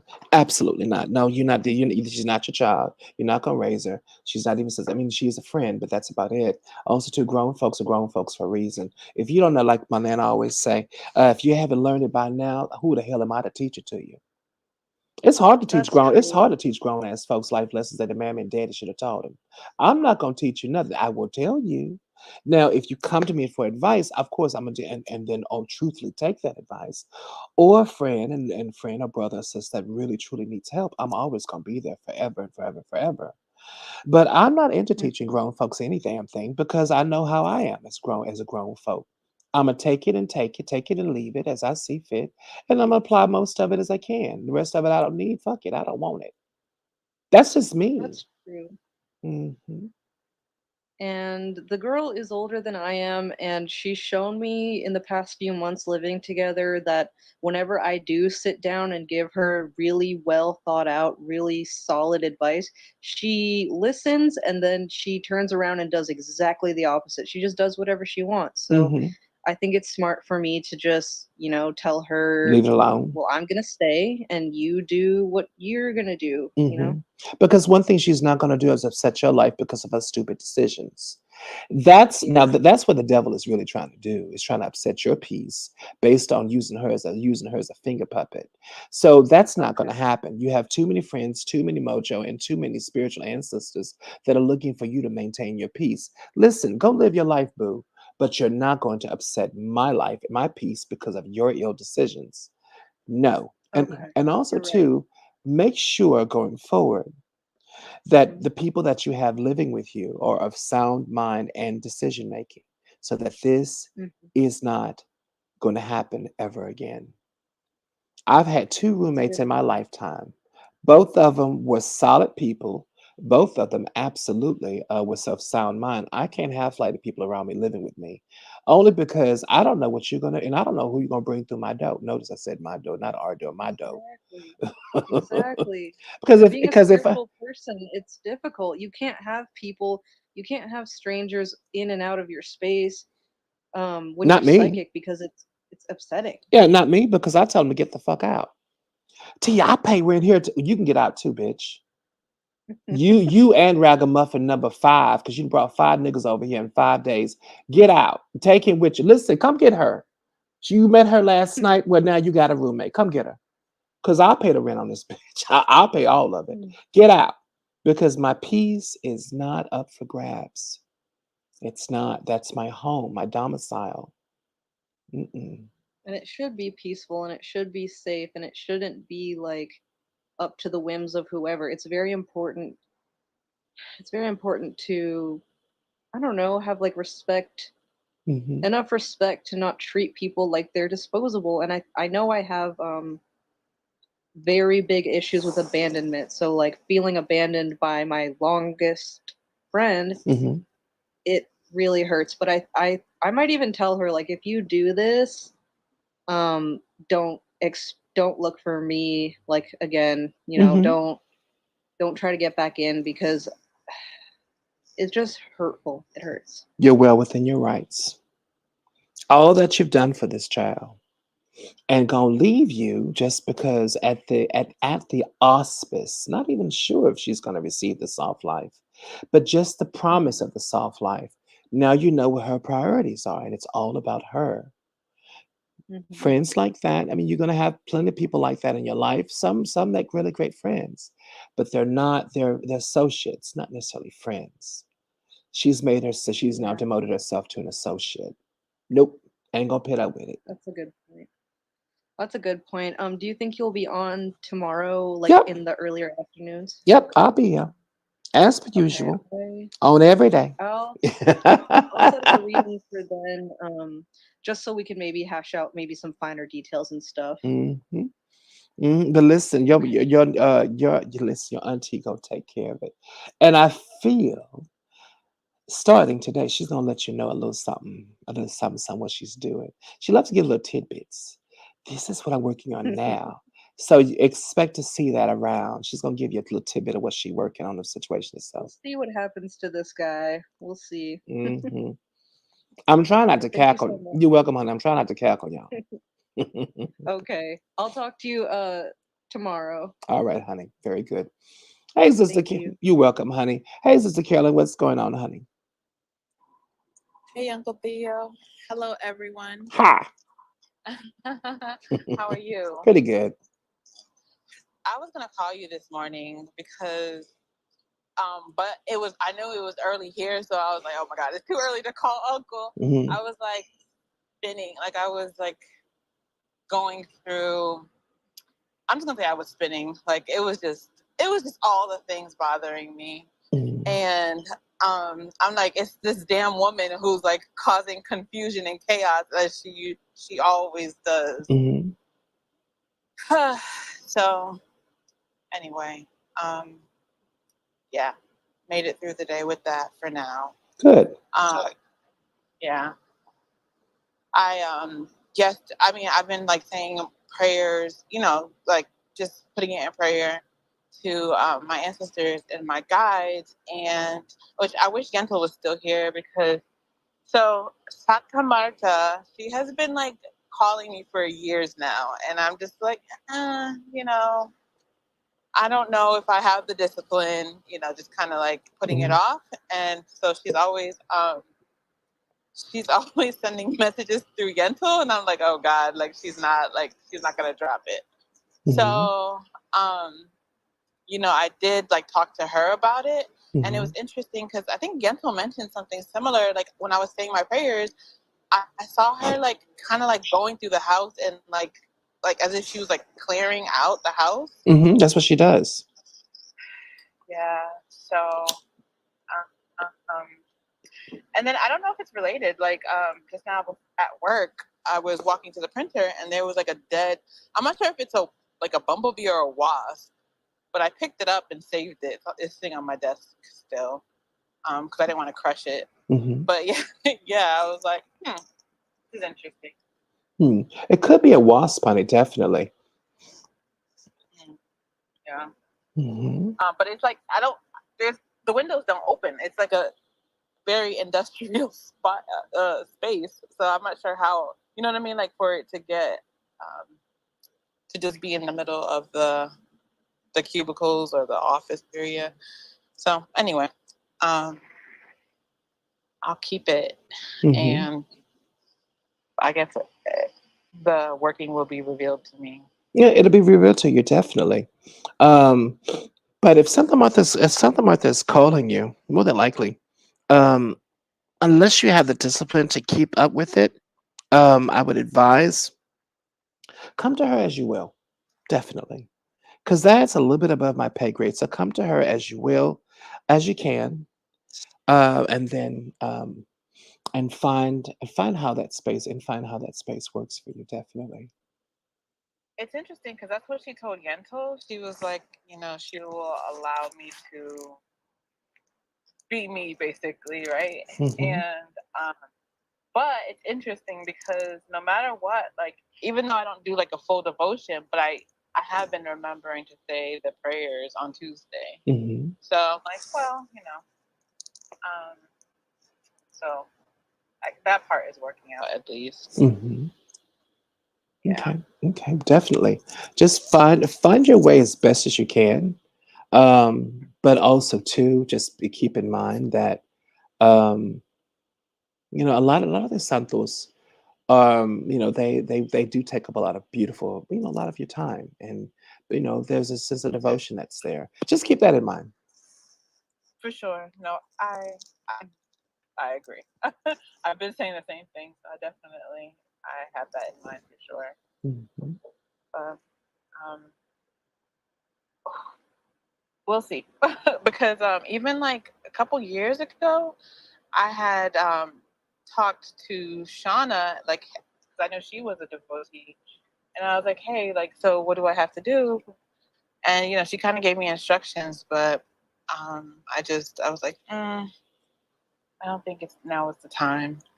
So she definitely is making sure that Um, it's loud and clear. And then God, how many years ago was that? Maybe like 5 years, 6 years. Hmm. I don't know. It was a long time ago. Hmm. I bought a candle from Jessica, House of Hoodoo, Jessica, Hmm. and the flame. That's the time the flame turned into a snake. Oh, that's right. I Like remember that. it, Yeah. yeah, it was green. Like it was green, and it literally was like moving like a cobra. So I think like since then she's kind of like, hello, child. Hmm. So How you doing? right, yeah. Hmm. But that's there was something else. Shoot, there was something else I was gonna run by you or discuss with you, and I don't remember now. Oh dear. But those were the major things. Hmm. Um, yeah. Thea, like I don't know. Do you think that I'm being selfish? Do you think that like I am like just like my thought process is justified, or do you think I'm being selfish? Like, should I be not putting my emotions in this and just being like, well, this is like for the girl. It's a big part of her life. Let me just like, I guess, suck it up and deal with the people that I don't want to deal with. No, no, not at Or all. do you think it's justified? No, not at Oh, all, okay. because the person's a troublemaker. Okay. If everything was copacetic and she knew how to act and knew how to conduct herself in other people's relationships and not trying to bastardize everything and break up the relationship, basically be a cosmocazi, it would be a problem. Then yeah, that would be a sense of being selfishness or a sense of insecurity that's there. But everybody, we talked yesterday about someone's such and such and such, and what happened was that um, no, she's being an agent of chaos in your relationship. Yeah. She's an ex for a reason. Right. Okay. Okay. I mean, there was like, of course, as I had time to like, to process things, like I was like seeing like, connections. And then like, so that's what really started pissing me off. And then I was like thinking, and I was like, because again, I was trying to like back off the ledge. Because honestly, this morning I was just like ready to again be like, you know what? Why am I fighting? Just forget it. Hmm. And then I was like, well, damn, like, am I being irrational? Am I the drama? Am I the So, drama? No, not at all, honey. okay. Not at all. The only thing I can say about the situation that feels really, really eerie, it's eerie, and it's really selfish. Um, is because it is. Okay. And I wouldn't down yourself or feel any way about it. Have second thoughts. No, not at all. Because those second thoughts is going to allow her to lay root inside your space even more so. No. Yeah. Yeah. Okay. Yeah, no, no, not at all. There's something going on, and you feel it, and you know it as a spiritual And woman. that's what I said.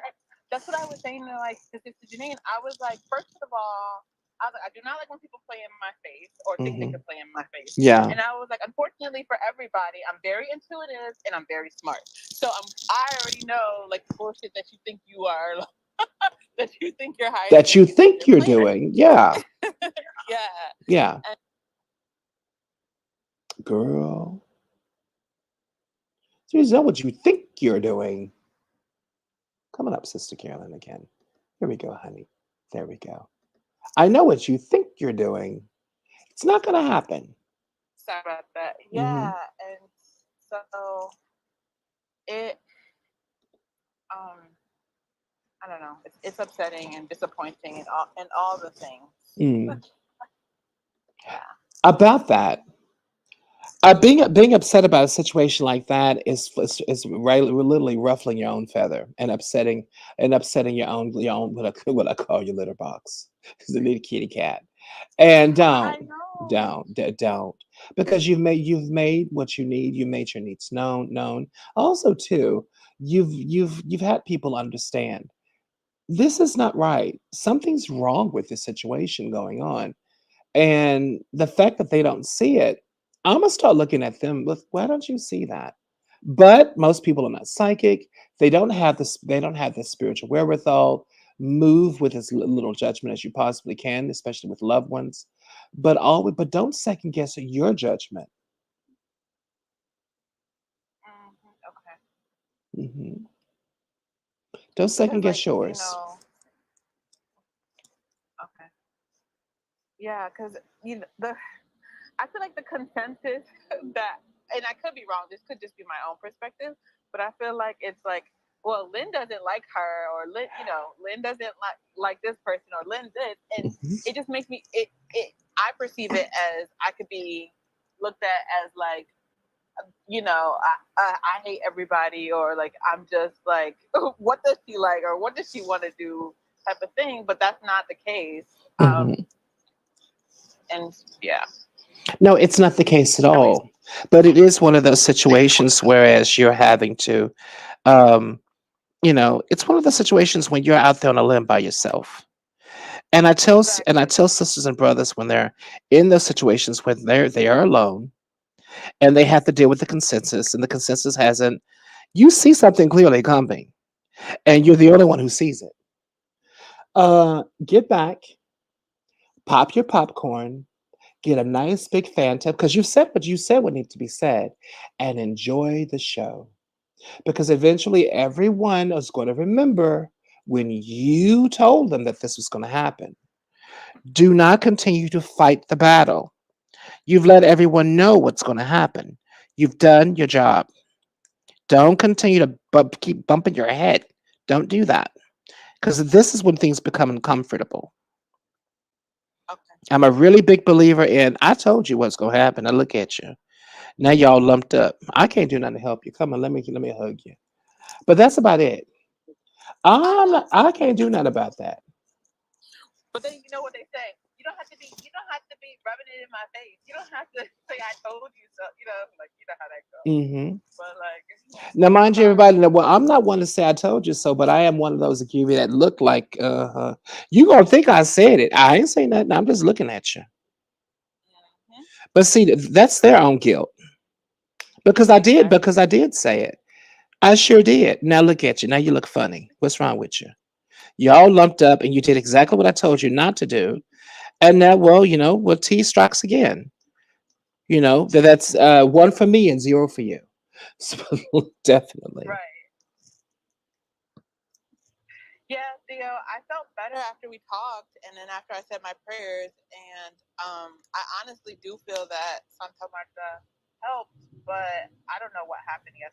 I mean, energetically, I can only imagine what happened, and then this morning, I was just like not good, not in an okay place, Hmm. but like trying to like just woosah so that I can go to work and put on a smile Hmm. like everything's perfect. Well, that lets me know that this lady has more of a psychic stake in your space. So I would alleviate that. The really weird feeling. This is a psychic attack going on, or at least the preliminaries of a psychic attack. So why not attack it hoodoo wise? You That's know you messy. why not attack it hoodoo wise? You have the wherewithal to know how to do that. Don't just take the space on and not do anything. You've learned so much. Because honestly, I'm so angry that I know what you told me to do and what not to do, Hmm. but I want to go find a pile of dog crap and put it in that jar along with everything else terrible. So Hmm. that's kind of why I felt the need to like kind of like But back um away. yes, yeah. Hmm. Oh, I could definitely So understand. I could definitely understand that, honey. But at the end of the day, you have to do no retaliation in that way because it end up falling back on you. It end up ricocheting. But also too, follow your first mind and go about protecting your family. If anything, protect your family from a psychic attack. Don't have to do anything with her. Just protect your family. okay, okay. Hmm. Well, oh, that's the other thing. On on the blessing side and on something that has something else that I've been working on. So not because I was looking particularly, because I feel like we have another year of our lease. Mhm. But I got an email from the bank, and it's like, like we're inviting you to apply for a mortgage or to get a mortgage or whatever. And I was like, huh, okay, you know. And then I got something else. Oh, there's this house for sale, like a few houses down, that it was just for sale like a couple years, 2022, Mhm. and I really liked the house, and then it got bought up really quickly, and Mhm. then now it's back for sale. So I was being nosy to see like why is it for sale again, so Mhm. quickly. And then so I went down the rabbit hole I know exactly why it's for of sale too quickly. what happened. Uh-huh. Okay. Spiritual circumstances going on in that damn house. You know the crazy thing, like when the other owners had it, it was a beautiful house. It had a nice garden, everything. Like I thought it was the cutest little house. Now it looks like it looks haunted now. It is haunted because all they do is just low. Why do people profess to being playing with God, playing with all types of just unnatural spirits, then get scared when spirit like you rang? hmm Do you remember? I think it was like 2 years ago when like weird shit would happen in my house, and then we discovered that it was not necessarily like it was in my house, but it was like because of the neighborhood. Because of the And then we neighborhood. discovered, yeah, there were some portals there or Yeah. whatever, and so so there was a couple of spots that I can tell like that there's some weird energetically things happening because when I was walking, I would never want to walk, on like in that part of the street or like past certain houses or whatever. Mhm. So it's near that one of those portal spots. It is. Yeah, it is. Oh yeah. So that doesn't surprise me. Um, hmm. Well, okay. So, but going down that rabbit hole, I started. I don't even know how it came up, but like foreclosed houses in my area came up, and which again, a few years back, when we were trying not to rent, we were trying to buy. Like I wanted to get a foreclosure, but they weren't available. Mhm. And then so I got an email today I got an email for like this house that's like it's like maybe a $500,000 house for sale for foreclosure for 75,000. Mhm. So I mean that's probably not going to happen. However, I feel like I've been getting like these like happen to come across these properties and stuff like that because I think that they're like preparing me or putting it back in my Throwing the ball back in your consciousness. court. Yeah, definitely. That don't Yeah, forget about this. Yeah, absolutely. yeah. So I was like, well, this is a positive thing at least. It's very positive. Yeah, and it would be even better if and so like another thing, I thought I found like a really super cheap piece of land. It was not the land for sale. It was like they were just somebody who owns I think it's a farm or a ranch or something. They lease out like spots so people could park their RVs. Mhm. But like, even though I realized it wasn't for sale, I was like, oh my God, that's such a great idea. Like if I have more, like if I find something that's bigger than the property I need, like I'll rent it for, or even hell, even if I'm still stuck in my current lease, I'll rent it out for people who want to park their RVs or their mobile home there for, a short amount of time. A short amount of So, time, definitely. Well, listen, my thing is, and I instantly feel this, kind of be careful with that because people that, not everybody, but people that have that type of lifestyle, some of them have the type of lifestyle because they have no wherewithal, and they can be the type of people like, Oh, it's 4:14, okay. and they're the type of people that we don't would usually associate with, not at all. Gotcha. Okay. Yeah. Mhm. Thank you. So just keep that in But mind. yeah, I will. Thank you. Hmm. But just like just like exploring options that I wasn't necessarily thinking about or didn't think was possible, but I think they're telling me like it's possible. So Yep. No, definitely, absolutely. Just keep that in mind, honey. Okay. Well, thank you for your advice and listening and holding space. Absolutely, honey. I have to appreciate you. Hmm. Hey, Nori, what's going on, honey? How are you doing? Hi, Theo. How are you? I'm Pretty good. doing actually really good. So, have some updates. Oh, can you hear me clearly? Hmm. Okay, just making sure. Because I wasn't sure if it was glitching or not.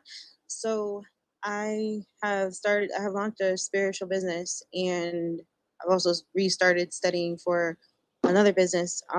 Where I'll be doing like point of sale systems and credit card processing.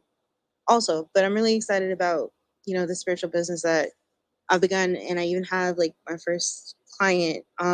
He's someone that got out of a really bad situation, and now the law is like unjustly coming down on him. So I spoke to him, and I'm gonna go ahead and make a package for him and everything like that. And definitely wanted to thank you for everything that you taught me. I did text you though, because I did want to kind of confer on some things that I was thinking about, just to make sure, well, kind of cross check that I'm going in the direction I think I am. Okay. That's okay. Hmm. Okay, cool. Because my ancestors were like, go on ahead and ask Theo. And yeah, I'm really excited about that. More so excited about the prospect of my full independence and getting the place that I want and everything else like that. Definitely. So yeah. Very And I wanted to come in and let you know. I couldn't get Clubhouse for a while, but now I have this other phone, so I'm able to be back, and I'm happy about that too. hmm Yeah, Clubhouses doesn't. It does. It's not on my old Android. It just keeps breaking it up. So every time I open a chat room, it'll close it.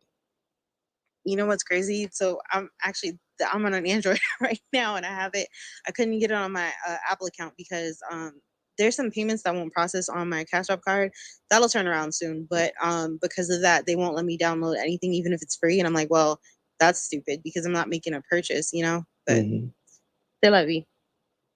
C'est la vie. hmm But yeah, I'm also gonna be looking up tutorials on how to stitch tonight. Oh, very good, honey. Very, very good. I remember you telling me about the aconite sachet to keep people from judging me, and I'm definitely gonna do that for sure. Hmm.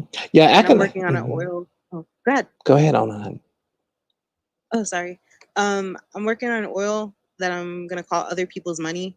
That'll make it easier for people to kind of just like loosen up their pockets when it comes to like me, business wise and stuff like that. Hmm. And I I was wondering, the oil that base that I was going to use was olive oil, but I was also looking at coconut and or adding a little bit of like almond oil to it. Is that too much? Coconut and almond oil. No. Okay, Hmm. gotcha. Coconut and almond oil. Nope, not at all. Okay, cool. Hmm. I know that we discussed like sweet almond oil is for love and stuff like that, but I wondered if it would also work in like kind of sweetening the a money oil, Almond oil with money or with money. like a sweet almond oil. Yes. Usually, I'll use olive oil for money. Almond sweet Okay. almond oil is to attract things to you. You definitely could use a sweet almond oil for money. You absolutely could, Mm-hmm. and it would attract money. But we usually go out using an olive oil. But if you want to Olive oil. use a coconut oil, a sweet almond oil, you definitely could. Okay. So my first thought was olive oil. So I'm definitely gonna go with that. I was looking back over some old recipes, and some of the stuff with money had you know uh there was one with coconut. I can't remember it now for the life of me though. And then one where it was suggested to probably add like just a few drops of sweet almond. So that's where that idea came from. But I'm gonna go ahead and go with my first inkling. I don't want to make it complex or anything like that. I just want it to be sweet, simple, and tried and true. Hmm. Yeah, definitely, So absolutely. yeah, awesome, cool. Right, Okay. great. And Yeah, then yeah, when I definitely. have enough clientele, I'll be working on the other oils and my own innovations too. My candle work has been getting really good since I've been just believing in myself more. I have to do so. Yeah, that's it. Working on myself more also. Okay. Okay. Very good. Very, very good. Um, okay. Very good. Definitely. Awesome. Mhm. And I hope all of you are doing good. By the way, I'm doing pretty good, honey. Just working hard as usual. yeah, understandable. Yeah, just working Understandable. hard as usual. Okay. Well, it's good to hear from Um, you, honey. Thanks. I didn't actually mean to disappear. I just couldn't get back on here. Hmm. No, And no, then no. of Yeah, course, yeah. Without I Club had to Deck, figure I out. wouldn't be. Yeah, Club Deck, I wouldn't be able to get on here either, honey, because the Club Deck keeps messing with my phone. So Mm-hmm. it's hard to it keeps crashing my iPhone when I get on chat. So I just use Club Deck on my desktop. Makes sense. At least they have it for that now. I remember in the beginning it was only iPhone based, and I'm glad to see that it is branched out. I didn't even realize, honestly. The first time I looked up Clubhouse on Google Play, it just didn't come up, so I had to like search it on the internet. Mm. So I guess it just still has a few bugs. Yeah, just a few, but Hmm. it works okay, pretty much. Right. Well, very good, Cool. honey. All right. Thank you, Theo. And I'll go ahead and re-text you, I guess tomorrow, if not tonight. You can let me know what's okay. Hmm.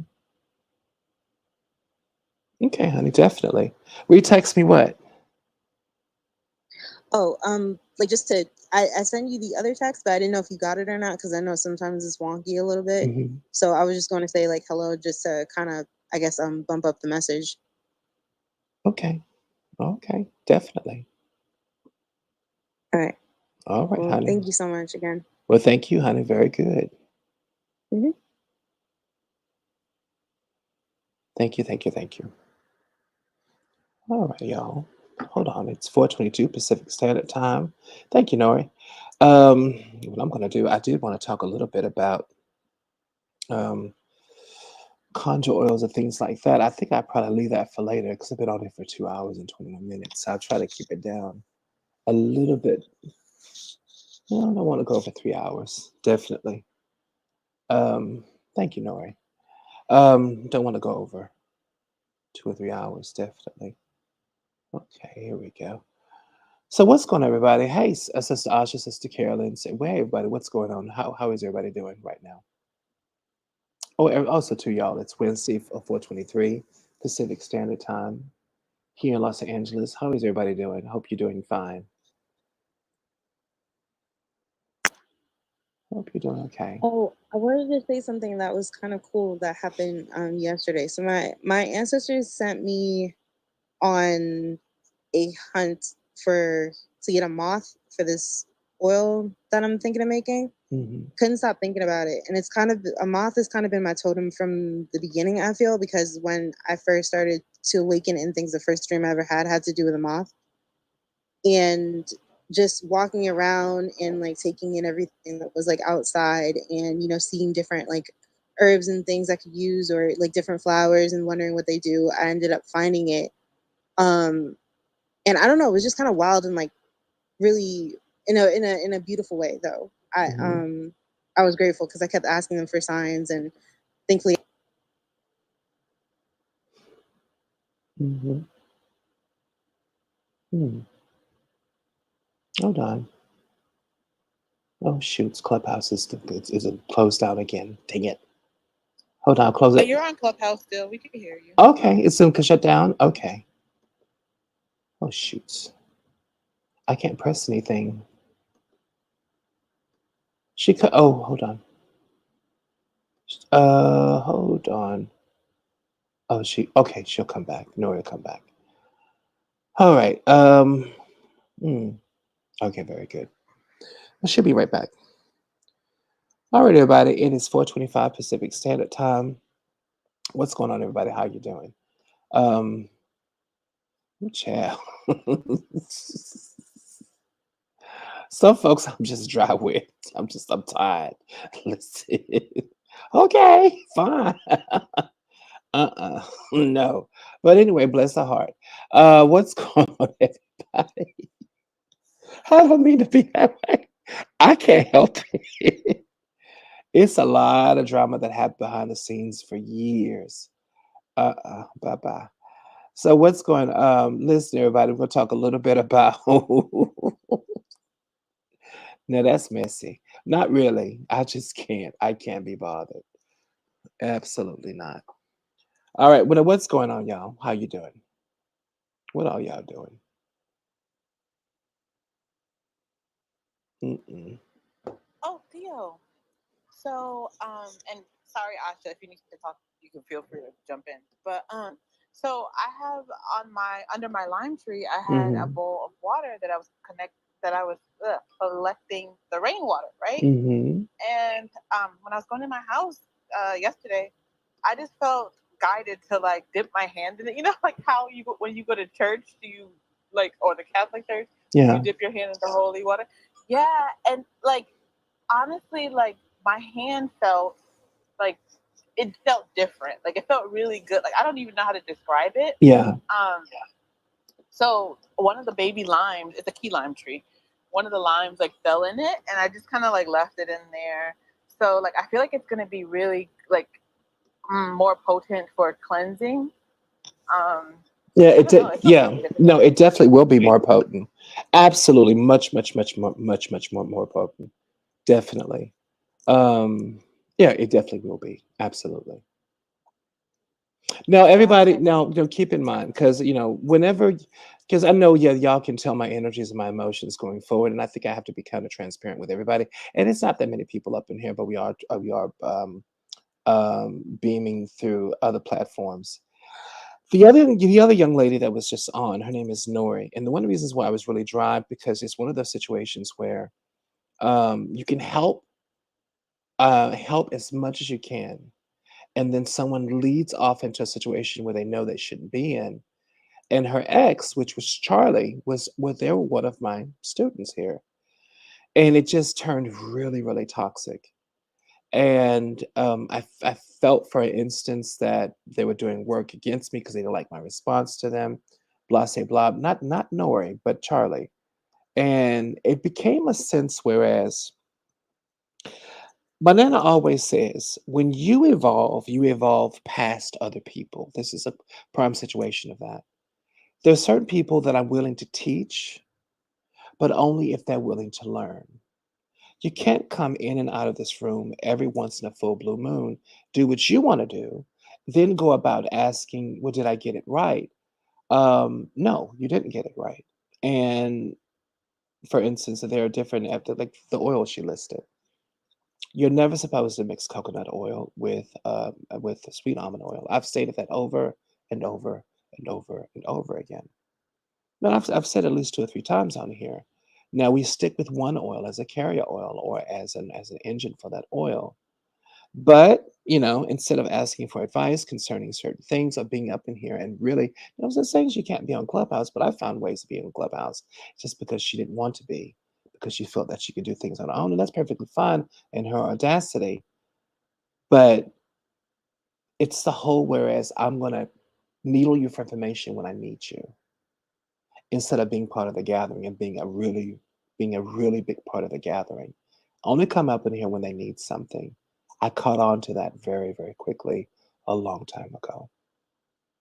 I've sent free gree-grees. I've done everything I can to help them. And it came to the point where I'm like, I don't want to be bothered anymore. Because you only come for me when you need something. When you don't need anything, can't find you. So now my spirit is checked out. And I've checked out. So I'm pretty sure y'all heard that. Hmm. for sure. I mean, yeah, I remember the drama. I remember some of the drama. I wasn't Yeah. in the beginning of it. But Yeah. I mean, you don't yeah, I only don't come know. when you come up in here, I mean, I give free information on here every day only because I love to, and this is my passion. Don't try to use me. I will literally hear from that young lady every once in a while, only when she needs something. It's not an authentic There relationship. was something Only when they're doing something crazy or when she needs something.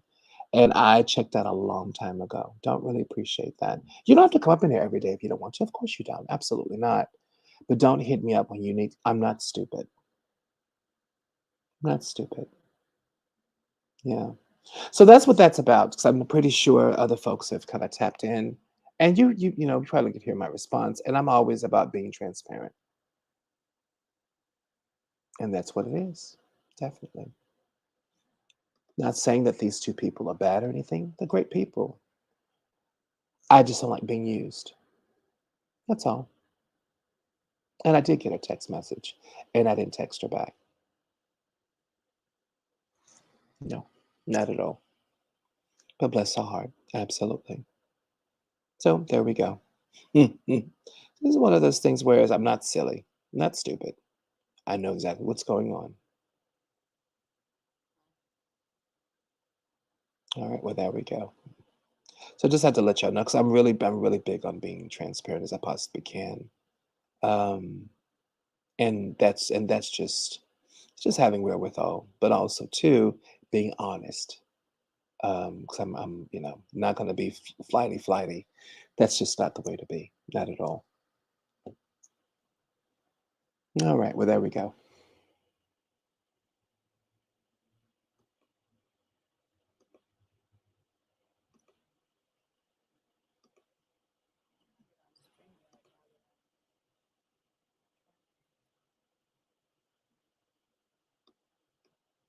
Now, can y'all hear me on no, I know of course you can hear me because I can hear you. All right, very good. All right, now listen. Here's a good example. Here we go. Now talking about anointing oils. I was going to talk about anointing oils, especially very old anointing oils. I was going to do that before the reading. And then also and thanks Sister Yinda for that reading too as well. But hey, Sister Sylvia, there about one, two, three, four, about five people that are on Clubhouse now. Room's kind of cleared up, but thank y'all for your time, definitely. But child, now, how do you feel about situations like that when you feel that you pour into people, but you're not getting that back in return? Something like what Ada was talking about this morning. How do you feel about that? I agree with you, and I think that I have been kind of in the same space of protecting my energy, Hmm. because I keep hearing, I always hear your voice, like reciprocity, Hmm. and there's two things. There's reciprocity, and then there's the fact of like, well, if you're gonna do what you want to do, I think Asha was talking about that too. If you're gonna do what you want to do, why am I going to run up my blood pressure and do all these things and stress myself out for you Hmm. just to turn around and make me look crazy or waste my breath? So Yeah. I hear you. I feel you with that Yeah. for No, sure. it's not good. Not good. But it comes up when you have a spiritual community and you're holding space for folks. You run across all types of really wonderful people from different personalities, different walks of life. It's a given. It's all kinds, honey. But I've always been a big believer, like my grandfather, to save my space for those who care. Not necessarily for those who listen, so we listen in our own way, shape, or form, but for those who just care. That's all. Mhm. Everybody's gonna do their own thing, but for those who just care, because I pump out a lot of love in the world every day, and expect at least a little bit of that in return. If not a lot, if not just a little bit, just a tiny bit. But also too, honey, I do this for selfish reasons. I love it. I love being online, and I love just talking about Conjure. So there we go. Now, there is one oil. Actually, I did this recipe a long, long, long, long, long, long, long time ago. Um, and mind you, this comes from an old oil. Now it's called Abramelin, Abramelin, Abramelin oil. It's an old oil that just comes from the 15th century, to be quite frank with you. But there have been books from the Kabbalah The Jewish Kabbalah list back in the 15th. But there have been versions of this oil that have been around for thousands of years, literally thousands of years. And it's just cinnamon bark, myrrh resin, um, calamus, and olive oil. Well, that's a more curated version of it, or the more condensed version. But Abramelin oil, it's in the Bible. Myrrh itself symbolizes luxury and beauty. Myrrh back in the ancient world was absolutely famed for its love and care. Cinnamon, of course, represents life force itself. And calamus back in the ancient times always represented the Son of God, or the pulling God's glory unto you, or the glory of God, how His glory, how it's thought to be back in the day, that God's glory pulled us to Him.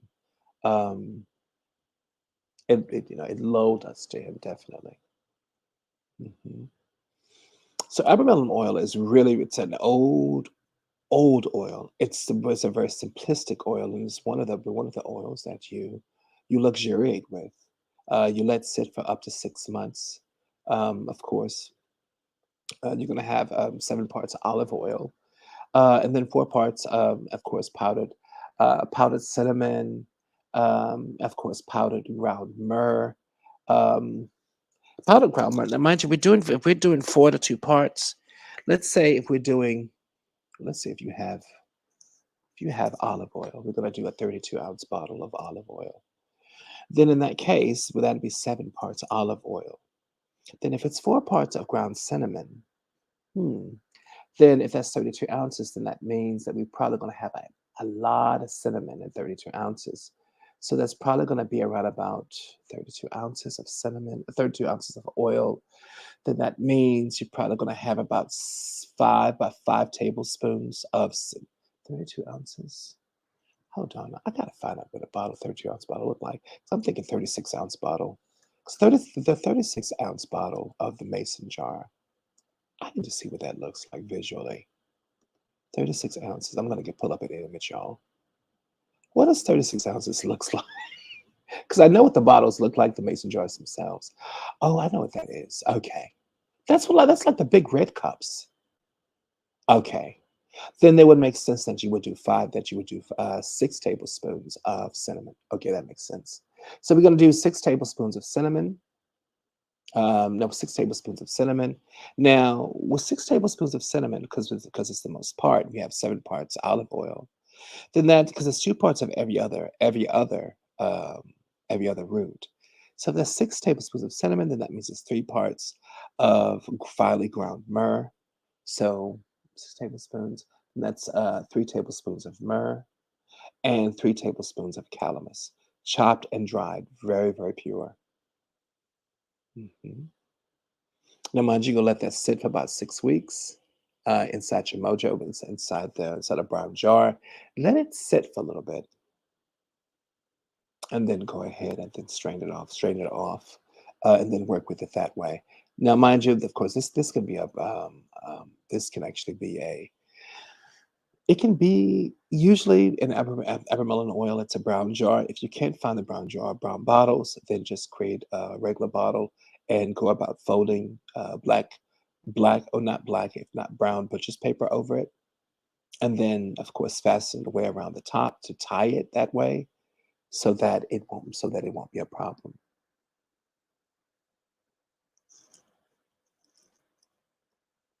Mhm. Okay. Do they have these jars and things at Family Dollar and stuff? I usually get mine off of Amazon. Family Dollar doesn't even have them. They don't have. They Because never I get have them. my jars and my candles from the 99-cent store. I think they kind of closed. hmm They closed already. I think the 99 cents. Oh Lord, I think they're going to start closing down, which is unfortunate. Because I know a lot of, yeah, I think 99-cent stores, and anytime the 99-cent store, that's such a beautiful business platform. Anytime they're going to close them down, girl, they kind of gives us an understanding where the economy's headed. Because 99-cent stores is an amazing business platform. Whoever came up with them is a genius. Um, But I remember being in Youngstown, Ohio, and that 99-cent store, Family Dollar, had a lot of beautiful stuff in it, but it would get bought out so quickly. Now, one thing I would recommend, of course, is just Amazon. It's cheap. There's a larger variety of things you can get, and you don't really have to worry with it. Yeah, but sometimes you just don't feel like waiting for delivery. You just like, oh, I can just grab Hmm. it, get it today. That's the only reason. Because I do order, but most of my candles and stuff, because they're a little bit cheaper. Hmm. You get a candle for $3. The large white candle. Yeah, them large Yeah, white candles on Amazon, they sell them by the dozen, and they're really expensive. So I'll yeah, get my candles from Family Dollar or from the Dollar Tree, unless they are. I'm starting to kind of get to really blend and kind of get myself to wax candles, and that's a thing. mm. And that, yeah, yeah. Because I'm thinking, Theo, is there anything that I can do to help my situation along with this movie thing? Because I don't know if I'm just I don't know. So it's kind of like I'm at a standstill a little bit, Hmm. or I don't know if it's just I just have to just continue being patient. Because I thought about what you said the other day. You said you found like it was like there's like a brick wall around my abundance, and I'm like, do I need to do a blockbuster candle or something? The thing about it is that the environment you're living in, look at it as a blessings. It just soaks up blessings. So it's going to take you a little bit longer. It's still working, but it's just the environment you're in. The environment you're in soaks up blessings. So what I would do, of course, now you already have a jar that's protecting your spiritual space. Um, I'm working with hematite a lot. I would go invest in hematite and then just um go about working with hematite and see how that works with you. Now hematite in a little red cloth mojo bag, then a black mojo bag, and work Mm-hmm. with hematite in that way. Only because hematite in itself really, really goes about holding beautiful space for you, especially if you need to spiritually protect yourself. Okay. Because the environment that you're in right now, it's going to soak up your blessings. There's no way about it. It soaks up. It just soaks up energy.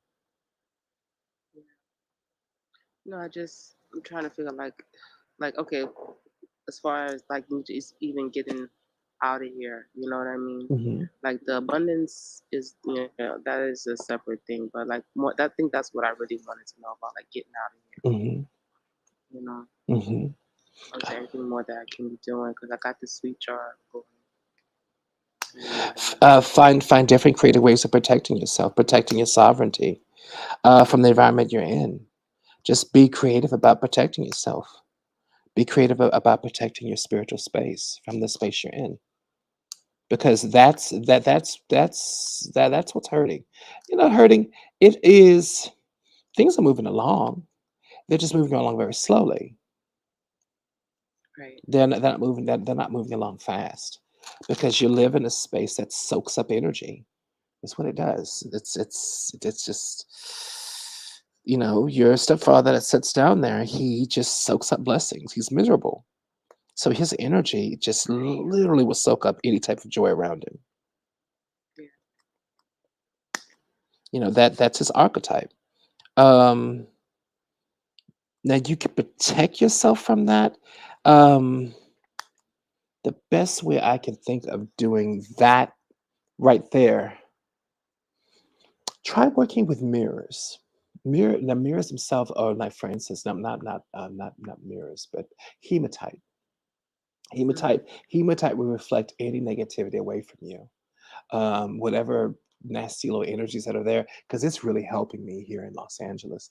Los Angeles can be extremely, extremely heavy. It's a Yeah, heavy narcissistic type of energy that's here. But that hematite has really, really changed the game for me. That mm, could absolutely change the game for you too. It's a beautiful energy. mm, So think about hematite. That really that absolutely could possibly help you, definitely. That's true. Yeah, because I know there was somebody who told me a while back about like at work she has a mirror on her desk facing the doorway, so Hmm. anybody who comes into her space with negativity gets reflected back. It really does work that way. Yeah. No, it's not. Because It's I. not that. Yeah, it's not that we didn't know that as conjure workers, but we spend so much time reflecting energy from other folks. So it's not something you really think about. But hematite works really. I've never worked with hematite before, ever. Never had any And I need was to. thinking, like, should I get like a hematite necklace or something? Yeah. Now, what I'm doing with hematite, because I have to work with gree-grees that don't necessarily allow stones on you. I'm pitting it in red fabric and then black fabric, and I'm working with it in that way. And what I mean by that is that it just you to keep it inside a nice sewn in sachet, so I can still work with my gree-grees, because a lot of the gree-grees I create don't like they really don't like other stones or other minerals. So I just go about creating sachets that way. But it goes around your person, it goes around your neck, or in your bosom. Okay. Hmm. Yeah, I think I'm gonna. I think that's a good idea. Um, okay, yeah, I'm just ready to go. That's all. I know, honey. I'm ready to go. I'm Hmm. like, how much more time I got to stay up in this piece? I'm tired. I'm really tired. So that's Hmm. Well, you have to keep in mind, on this journey itself, you haven't been on this journey for very long, and you've been speaking of hematite that's spilled everywhere. You've been in that space for a very, very long time, and um, you're thinking about, of course, thinking about moving out, getting out, and doing your thing. Um, it hasn't been a very, very long period of time. You've actually moved mountains in that very short period of time. So think about it that way. You've done a lot of work in that time, a lot of beautiful work. It's just not moving as fast as you want it to. But most good conjure doesn't. It takes time, especially if you're working in someone else's space, and that person is not necessarily the most positive. So you're having to beat their demons and having to work around their demons. Prayer works beautifully, of course. Praying to a higher power definitely works incredibly well. you have Uh, to work behind it. But yeah, you got to put work behind it. So that'll work really, really well. Also, too, um, you could go as far as the people that you live with.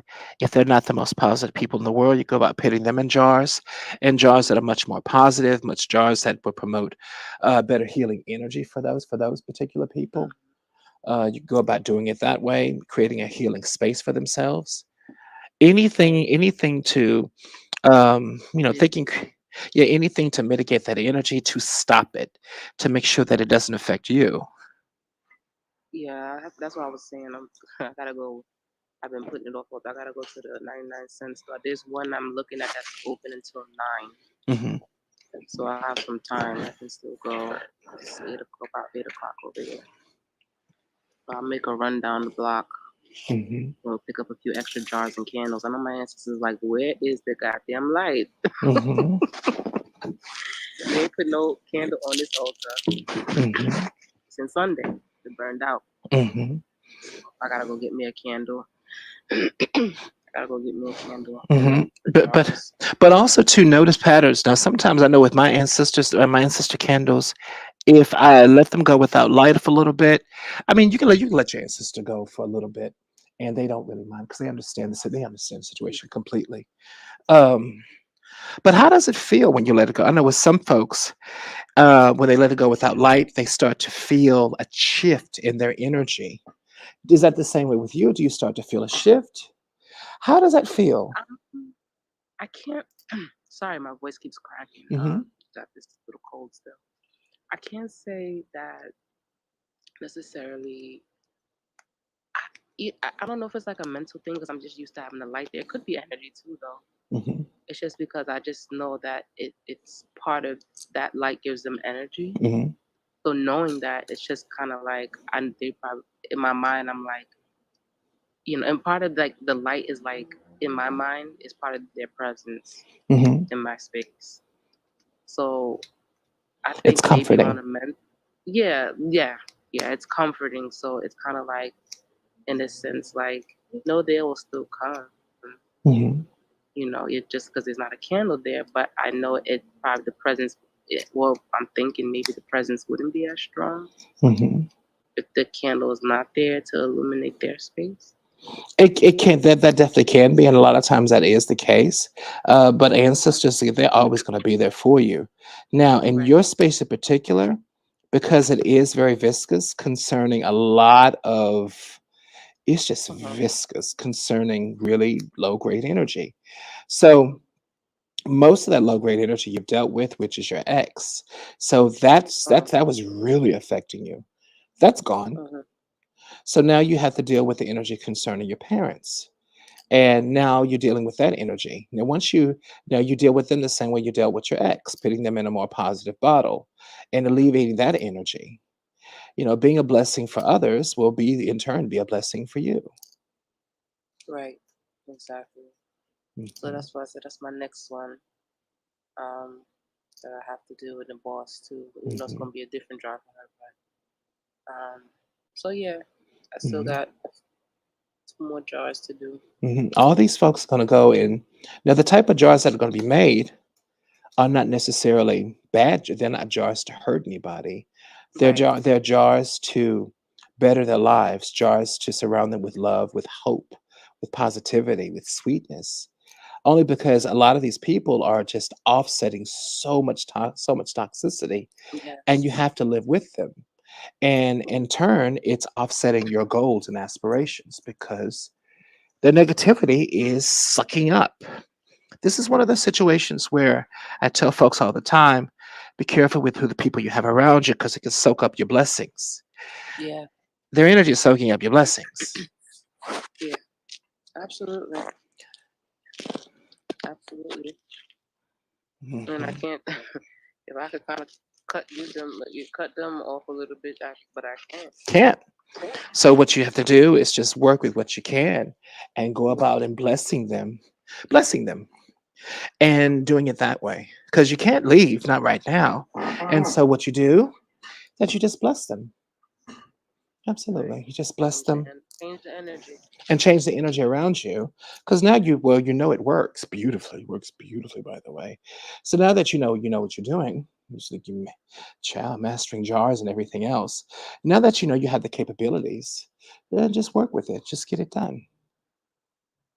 Absolutely. So everybody end up in a healing jar.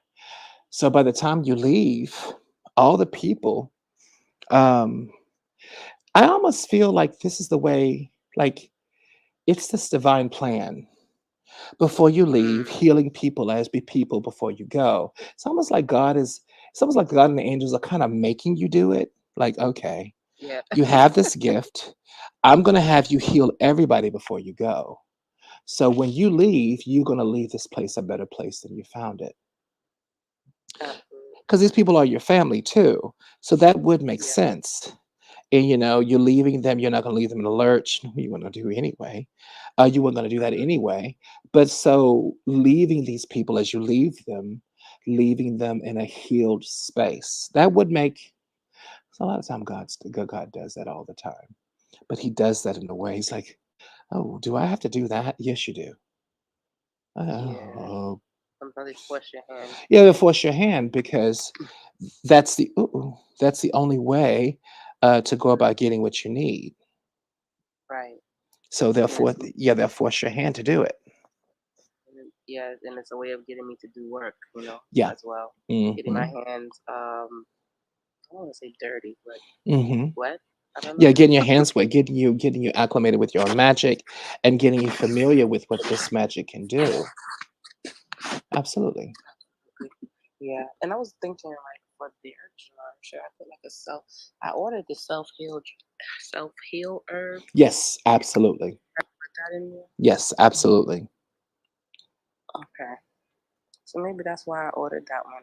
I thought it was gonna be for me. Hmm. That's what I put in their jar. Now that could absolutely be for you as well. Mm-hmm. But the self heal jar absolutely would be for them. So that they can go about what self heal does. It does exactly what it says it does. It heals. It allows them to heal themselves. People that are under the auspice of that self heal herb, they develop a way to go about healing themselves. They develop like almost like a it's like a it's think of it as an herb spiritually that allows the spirit body to heal itself. So this is not work you have to do for that client over and over and over and over again. No, not at all.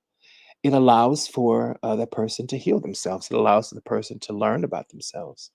It allows for healing, basically. Almost like to help build boost their spiritual immune system, I Yeah, like a guess. spiritual absolutely like a spiritual immune system. Euthanasia does that too. You can, or is it euthanasia? It's echinacea, honey. Echinacea. Okay, no, I didn't know that was a different herb. It's echinacea. I Okay. said because Daddy said euthanasia, and I correct him all the time, and then I'm saying the same damn thing. No, it's echinacea. Echinacea does that too. Elderberry does the same. Remember, what the herbs do for the physical body is what they're going to do for the Right. spirit body as well. That makes sense. It builds up the spiritual immune system. That makes sense. Mhm. Now, of course, they're going to have copious amounts of sulfur, big Mm-hmm. time. Sulfur is a really big issue with individuals like this that have been under the auspice of really dark, depressing energy. But with that sulfur, make sure you muddle that sulfur with a little bit of with sugars and with sweetness Mm-hmm. going on. Um, Not just to make them sweet for you, but make them sweet to themselves. Demons and dark energies have a hard time getting around sweetness. They have a hard time getting around honey too, because honey is an all Oh, natural. really? Yeah, it's hard. Honey is an all natural agent. Plants can grow without the sun.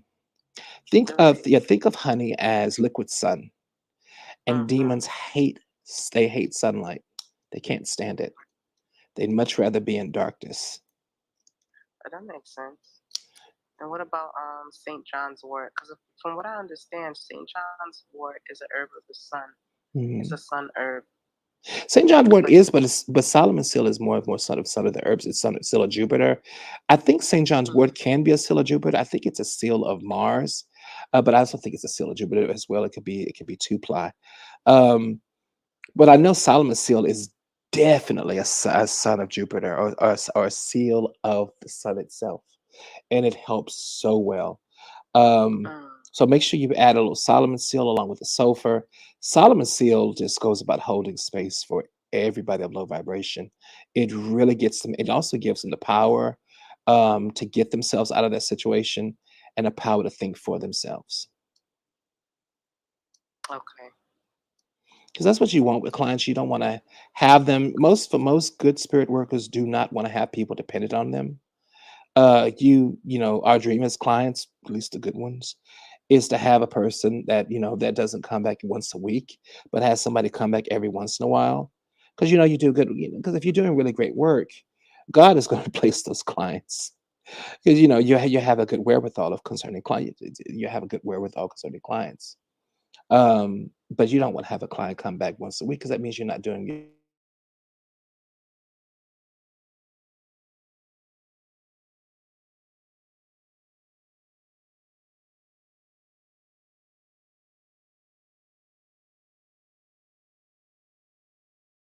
Well, I see on it's on StreamYard. There, yes, it's a low Wi-Fi issue going on, so I can see it on here too. Okay. Mm, Yeah, this Wi-Fi is it's like a roving Wi-Fi. It rotates. So it'll get good and then it'll stop. It'll get good. I can see in real time when the Wi-Fi goes down. Just on Clubhouse, I couldn't see it, mm, but I can see when it goes up, when it goes down. So I know to move the computer. Lord, bad Wi-Fi, bad Wi-Fi.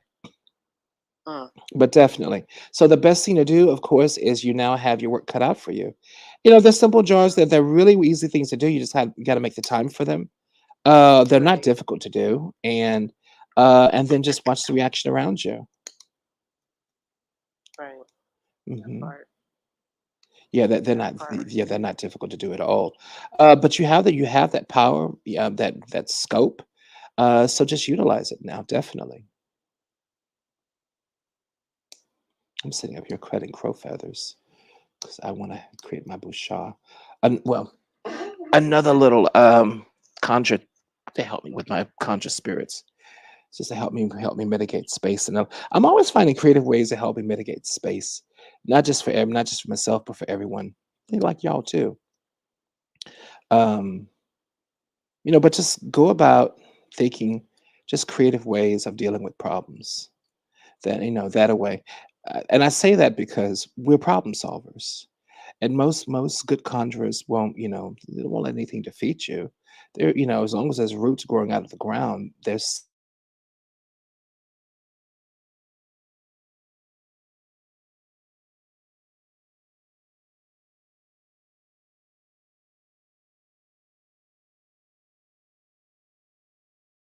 I wonder who keeps messing with the internet downstairs. It's probably just LA. Oh yeah, because you faded right out after I asked the question. Yeah, it's probably just LA. LA is just congested. Okay, now there I go. Okay, it left now. Good, good. All right, now I'm back again. All right. So well, you know what to do now. Definitely. Yeah, I was asking if I should put the belladonna in the aconite in the tray as well. Oh, if you could put the belladonna in yes, please do. Belladonna, of course, is an herb. The reason why we're going to use those night herbs are herbs that are precious to the spirits of night, because they're poisonous to demons. Mm. Belladonna is poisonous to demons. Aconite is poisonous to demons. Hembane is poisonous to demons. They can't stand it.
Yeah.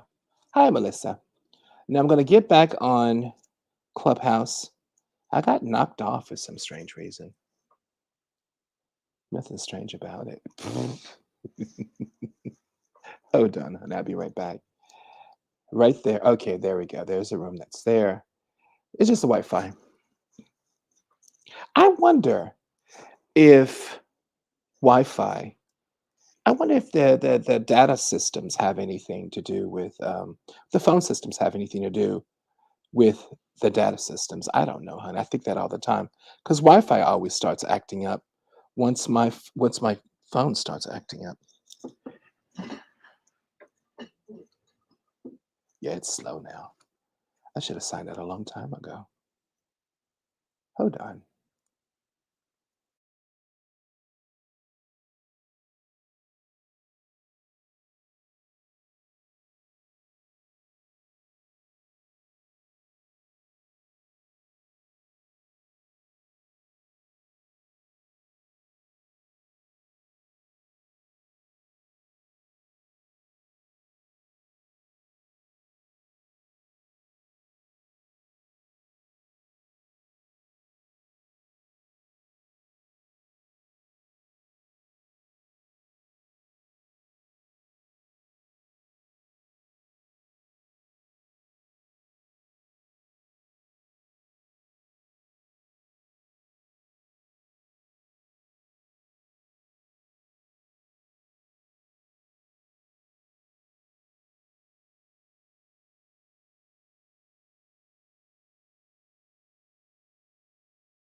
on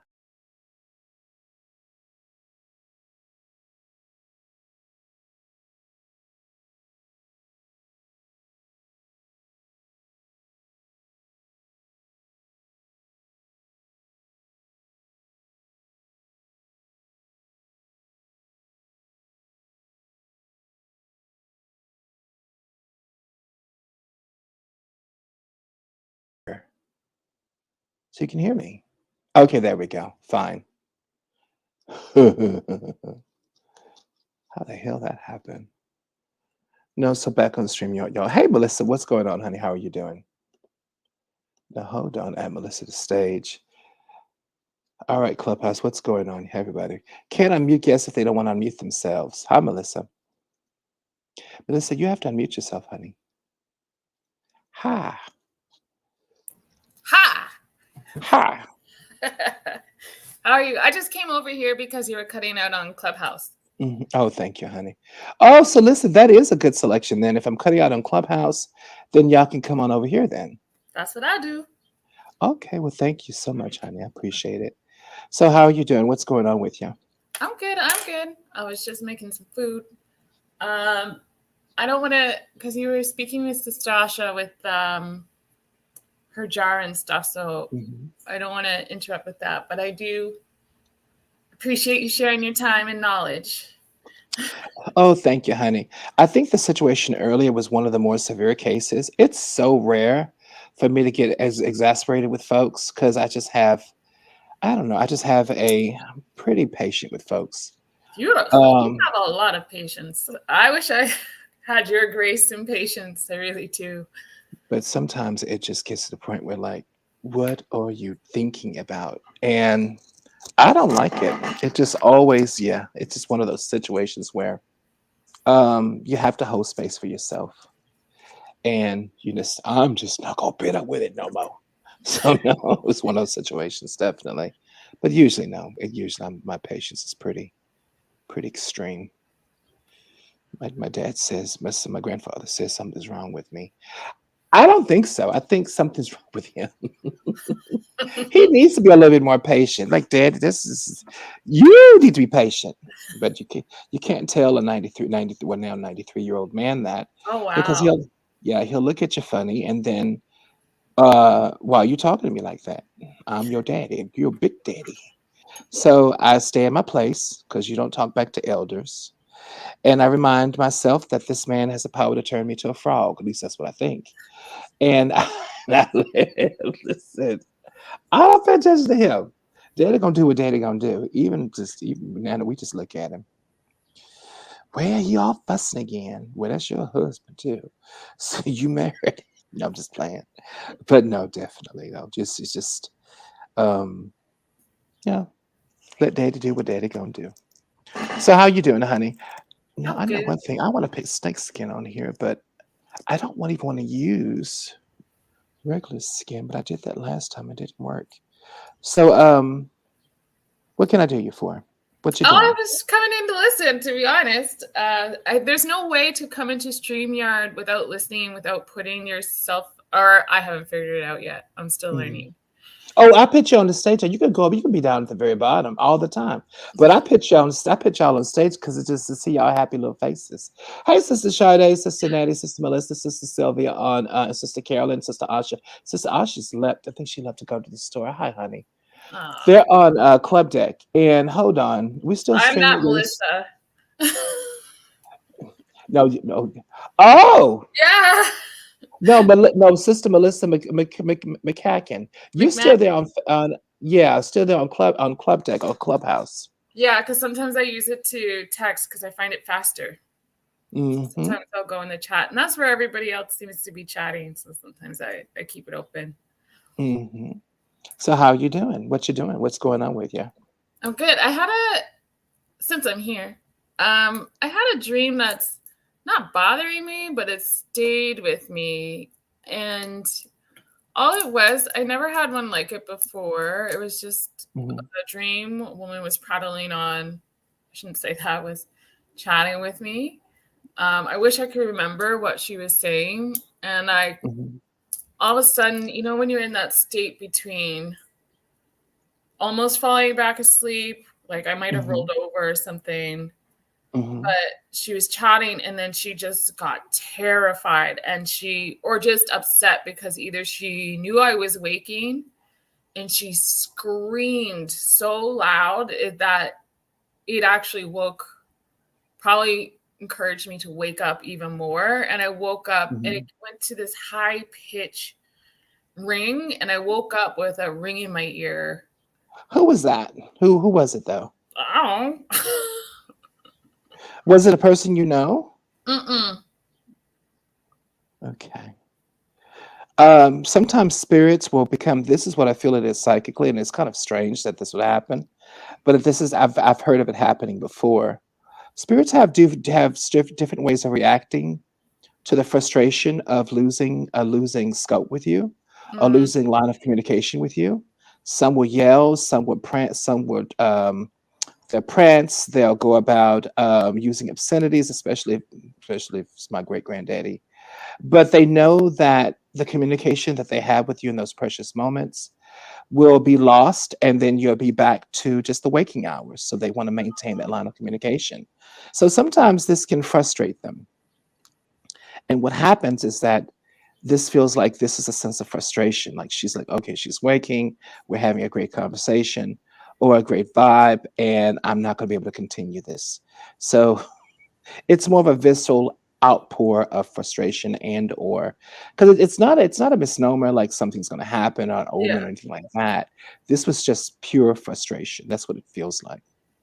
Yeah, I definitely felt like it was either like a spirit type thing. I just didn't know what to make of it because I've had dreams and I've remembered them before, and Mhm. even with the journey and stuff. But this one I've never had. I'd Where want to know. I'd really want to know who she was, who she is actually, because she's still probably still with you. Um, and also too, what was she in your life? Was this look like a person? it was a person, it looked like a Caucasian woman. I think she had brown hair. Okay. More than likely, absolutely could be an ancestor, definitely. Someone who just happy to talk to you, and just say, "Hey, you know what? This is me." And sometimes ancestors can act in strange ways when that line of communication is being broken. But also, too, by her reaction, I know she's earthbound. Mm, Ancestors that are within the light, they never react that way because they know they're going to get a chance to communicate whenever they want to. yeah. Ancestors that are earthbound, it takes so much energy. It's a hit or miss thing going on. We don't always make out what they hear, what they're saying. These are ancestors that are what I like to call astral ancestors, ancestors that are not they're not they're not in the light. They're more based here in the space we're in, or at least in the spiritual space of the world we're in. So it's a lot more difficult for them to communicate with us. And they don't always get it. They don't always get the chance to do that, get the chance to communicate with us. And so if they've exerted a lot of energy in doing so, um, it is sometimes a hit or miss. I just got chills. Is there anything I could do to support? Or would that I don't want to encourage something that isn't supposed to stick around either, though. Oh no, yeah, she's actually absolutely what I feel. She's absolutely supposed to stick around. This is Okay. an ancestor. So what I would do, because she is earthbound, and I would elevate her, ancestor elevation, and this will introduce her back to the light. It'll elevate her spirit, making it very easy for her to walk into the light. More than likely, that's probably exactly what she needs. But I feel like she's providing information too about your family, or a little bit about who you happen to be, and just really happy to be in your space. Um, but I definitely would go about. Are you familiar with the ancestor elevation candle spell? Is this the one with the 4 glasses of water, Yeah, the bluing, and the camphor in it? yeah, yeah, What's the 4 glasses of water, north, south, east, west, yeah. and the candle? I wrote it down somewhere. I do Mhm. have it written down. Okay. Now for everybody else, it's I'm just gonna get little. my pen then if you're saying it again. Yeah, it's just little pieces of. Hold on. Little pinches of Just a minute. Now we're going to use a pinch of each. Ancestor elevation. Bergamot. Now we have bergamot oil, bay leaves, basil leaves, rosemary or rosemary oil or rosemary herb, and camphor. And what we're going to do is dig out a hole in the candle itself, and then go about in that hole, placing the herbs and oils, placing that wax back over into that space. Then, of course, the 4 glasses of water, blue water. Get Mrs. Stewart's bluing water, and a piece of camphor in each glass of water, placing it along the candle, flushed, touching the white candle, representing the cardinal directions north, south, east, and west. Place in under the white candle, placing and the name and birth date up to 5 people. Make sure they get along in life. Name and birth date, and placing that under the white candle itself. Then lighting, and after about an hour or so, you'll start to feel a really cool kind of buzz feeling going on. That is just your ancestors. They're close to you, they're around you, they're connected to you. Like your name is not on that, your name is not on a piece of paper, it's theirs. So that goes to show you how connected they are to you. That boggles people's mind all the time. Said, "Oh my God, this spell, is it for me? I feel it." No, it's for your ancestors. You're just connected to them. So we're actually deeply vested as we honor our ancestors. We're deeply vested in the process. That ancestor elevation it'll make you deeply vested in that process, because as they elevate, so will you, and that's more psychic gifts for you, more abundance, more love, more care. Think of it as being just highly reciprocal. It's about reciprocity, taking care of them as they take care of you. Mhm. And since I don't know yet, or I'm unaware of the name or who this ancestor is, clearly it's Use on my use your nearest use the ancestors that you know. yeah. The one that was nearest and dearest to you, Yeah. and utilize her as a gateway for that. Okay. Oh God, here she goes. What? Block on there too. Oh. No, go to. Did I say that out loud? I'm sorry. Yeah. No, it's horrible. Say what? I Yeah, didn't hear anything. I know, honey. It's just sad. Um, and there we go. Now, no, the nearest and dearest to you too as well. Go about, just go about the one ancestor you do know, Hmm. and go about blessing them. They know who tried to contact you. They Okay. know them very well. It's probably one of their great grandmommies and granddad, probably one of their own relatives. And so they usher forth that love and care just right for you. They usher it right forward to you. Okay. So everybody, if you get a lot of times we'll have dreams of people like, who are these people? Like it's just, I don't know how a attractive man. This pretty lady. Our ancestors, especially that ancestor altar, they're not going to just let anybody in our lives. No. More than likely, that was an ancestor, and so that was an ancestor. So they're definitely going to allow only ancestors in there to be a part, to be in our space. A lot of times we dream of people, usually ancestors. We just think that they're just amorous strangers. They're usually people that we've never met before. A lot of times they're ancestors or spirit guides, usually ancestors. Spirit guides are going to they're going to look completely different. And they're going to feel completely different too. Ancestors feel like people. The conversation is very easy. Nothing's going to stand out about them other than the fact that you don't see them. You don't know who they are. Sometimes they're in period dress when they were last in skin. Um, that part there, definitely. That's the really cool part about them. I've had dreams about ancestors I know I've never met before. Like, who are you? And I'm so interested in meeting them. because I'm nosy. I think it's just amazing, but I don't know who they are. I've had dreams more about ancestors I've never met before than ancestors I have met. Isn't that funny? I've had more dreams about ancestors that I have never, and I know they're ancestors. But also too, I think one is also that boy that I like a lot. Mm, I think one of those is his ancestors too. Hey y'all. Oh, hold on. Okay, I'm not. I'm muted on the thing. Okay, there we go. Uh-oh, I know. Who hit me up? Oh, hold on. Somebody hit me up. Oh, thank you. I don't know who that is. Okay, hold on. Oh, that's Carolyn. Hi, Carolyn, honey. Ha. You can go on stage. Sister Melissa's up here. Hello. I Ha. came over because Clubhouse. Clubhouse is acting up again. I'm still trying. Yeah. I hope it's doing better now. I had to log out and log in, but everybody's gone now, pretty much for the most part. Yeah, Sister Sylvia's there. I know she hangs out. Sister Nettie's there. Everybody else is pretty much gone.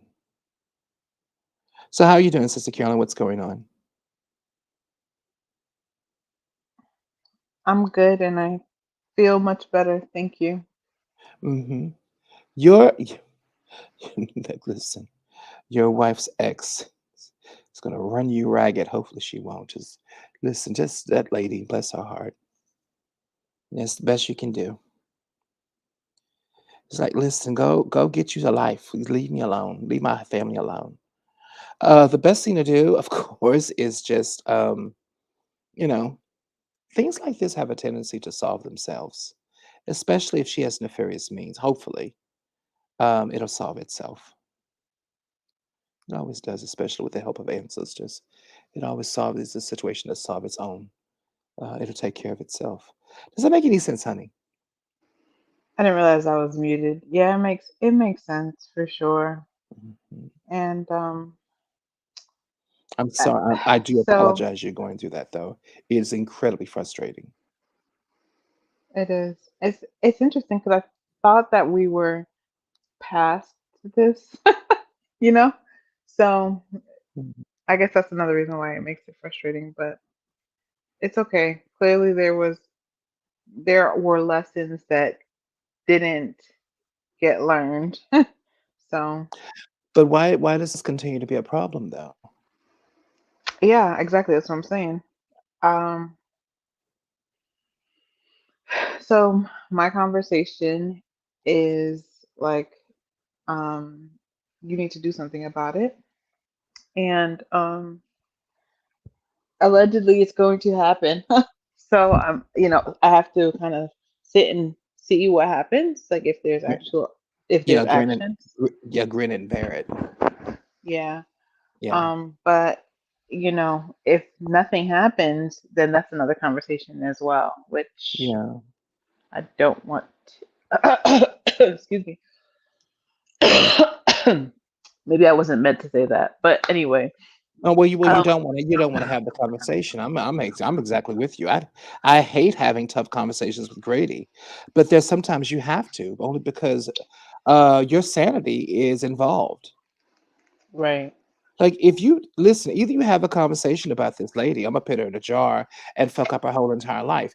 It's either or. If you care about her, you will. If you care a little bit about her, you're gonna have this conversation. So I don't have to put her in a jar and scourge her off the earth. It's either Mm, or. Thank you. And thank you for listening.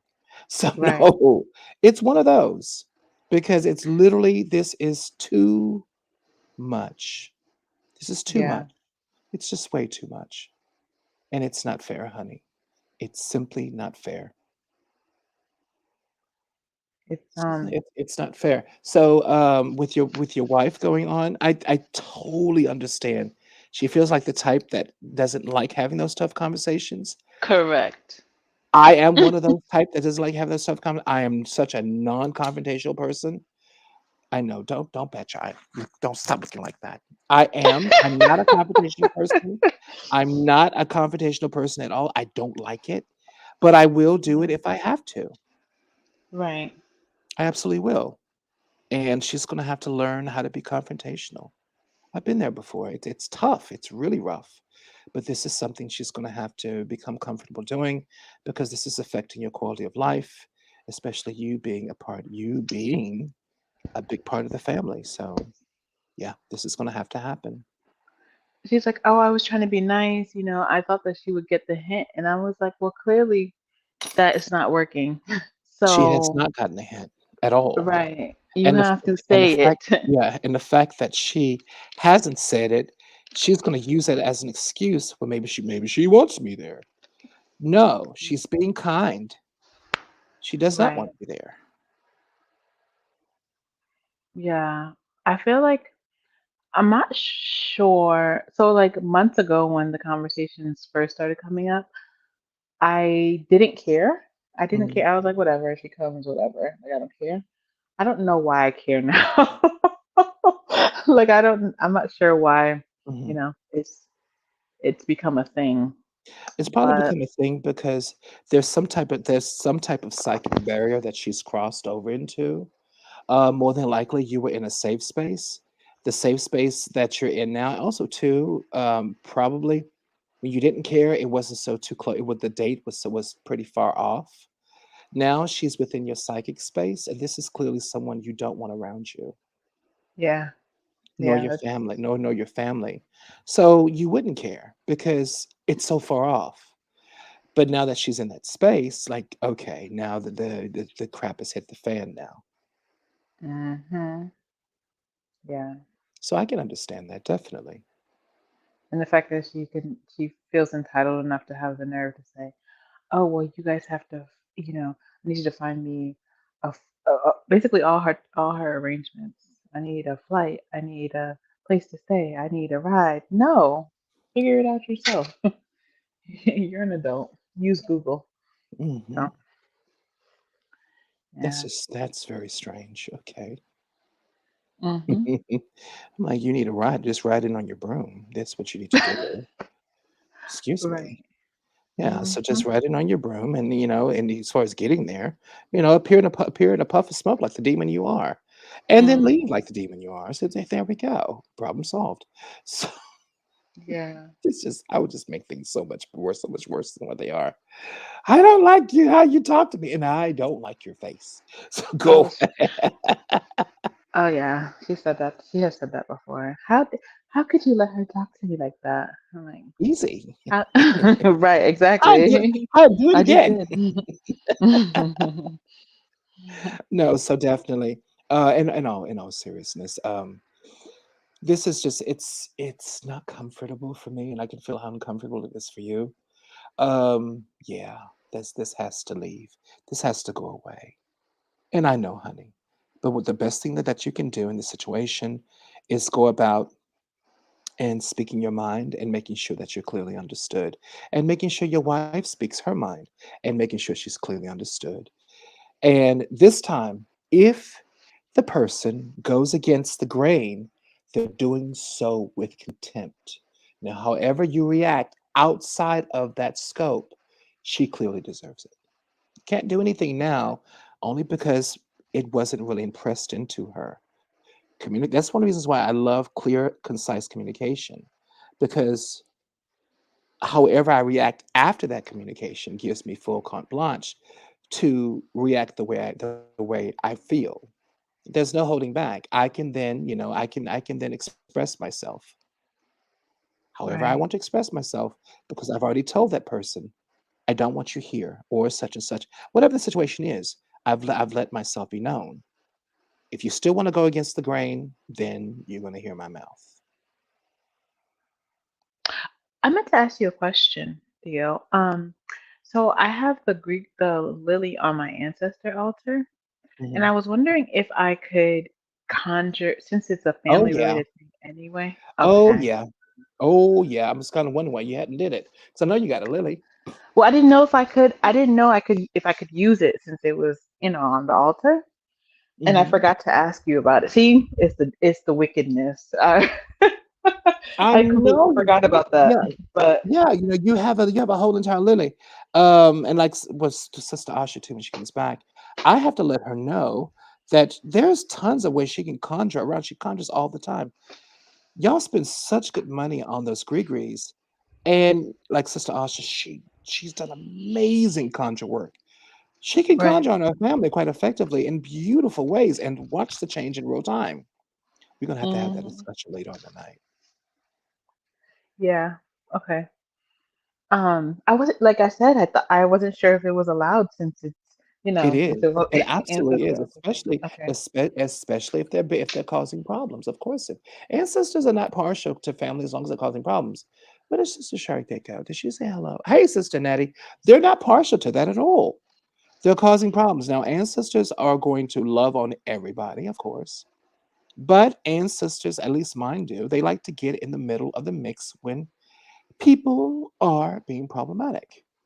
My grandmother Mm, Ruby likes to box people's ears. And what mm-hmm, that feels like is that your ears feel like they're ringing.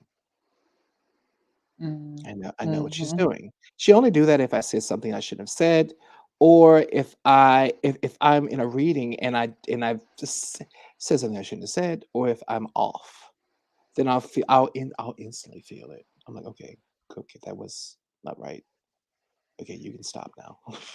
I'm gonna backtrack it. Okay. Yeah. So it's kind of like literally she's pulling you by your ears, showing you, taking you to the correct direction that you need to That's a be in. really great way of seeing it too. And literally. Because when you said box your ears, like my grandma used to say that, like turn of the century type of thing, and Mhm. so that's what I saw Yeah, when you gave literally. that. It just she literally pulls me in the right direction. Also too, what I like about it too, I had a one reading today with one young lady, and her TT was coming through, and I could feel it. So, and I felt my grandmother Ruby gave me this wonderful. The lady, she was a hugger. She is a hugger, and so my grandmother Ruby just that space of hugging. You can clearly feel it all around you, just hugging, hugging, hugging, hugging, hugging. And I loved Yeah. it. The lady continuously hugged me. The spirit, everyone, this is the spirit lady, continued to hug me throughout the whole entire reading. She just hugged. She was so happy to be talking to I her love granddaughter. that.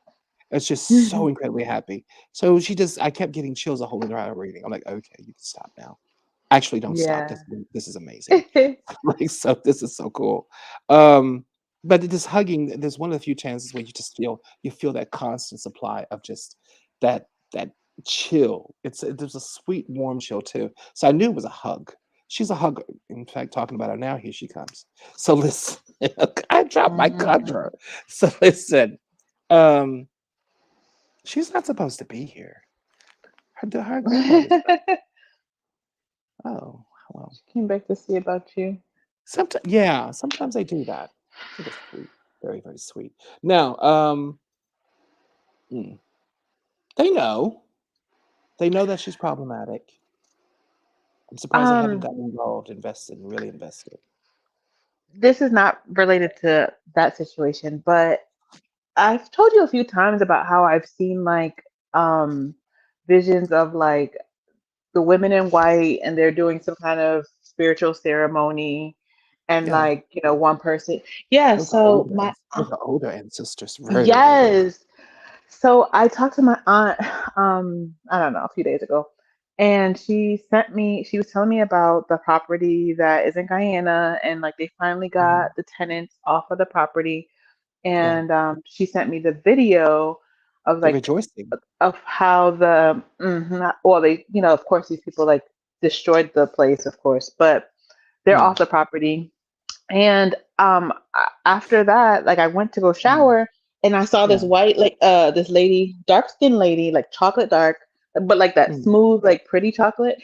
And she had the mhm, white scarf on her head, and I saw her again, and I was like, mm. oh, they're connected to the land. Yeah, they connected to the Um, land, sweetie. That land was a huge accomplishment for them, and mm, it's been in the family forever. It was Yeah. a huge accomplishment for them. Also, to the land that I do feel that it was on, it's adjacent to other land that people were born on. It's also adjacent to a whole entire village, a whole entire homestead of other people that are not necessarily blood Oh, family. sorry. I had a call coming through. You said it was adjacent to a lot, other land. That's exactly correct. Yes. Mhm. Is also Um. adjacent to other folks that are not necessarily blood family, but this is a whole village of people. So I don't think that everyone you're seeing is just it's blood family. This is spiritual family too.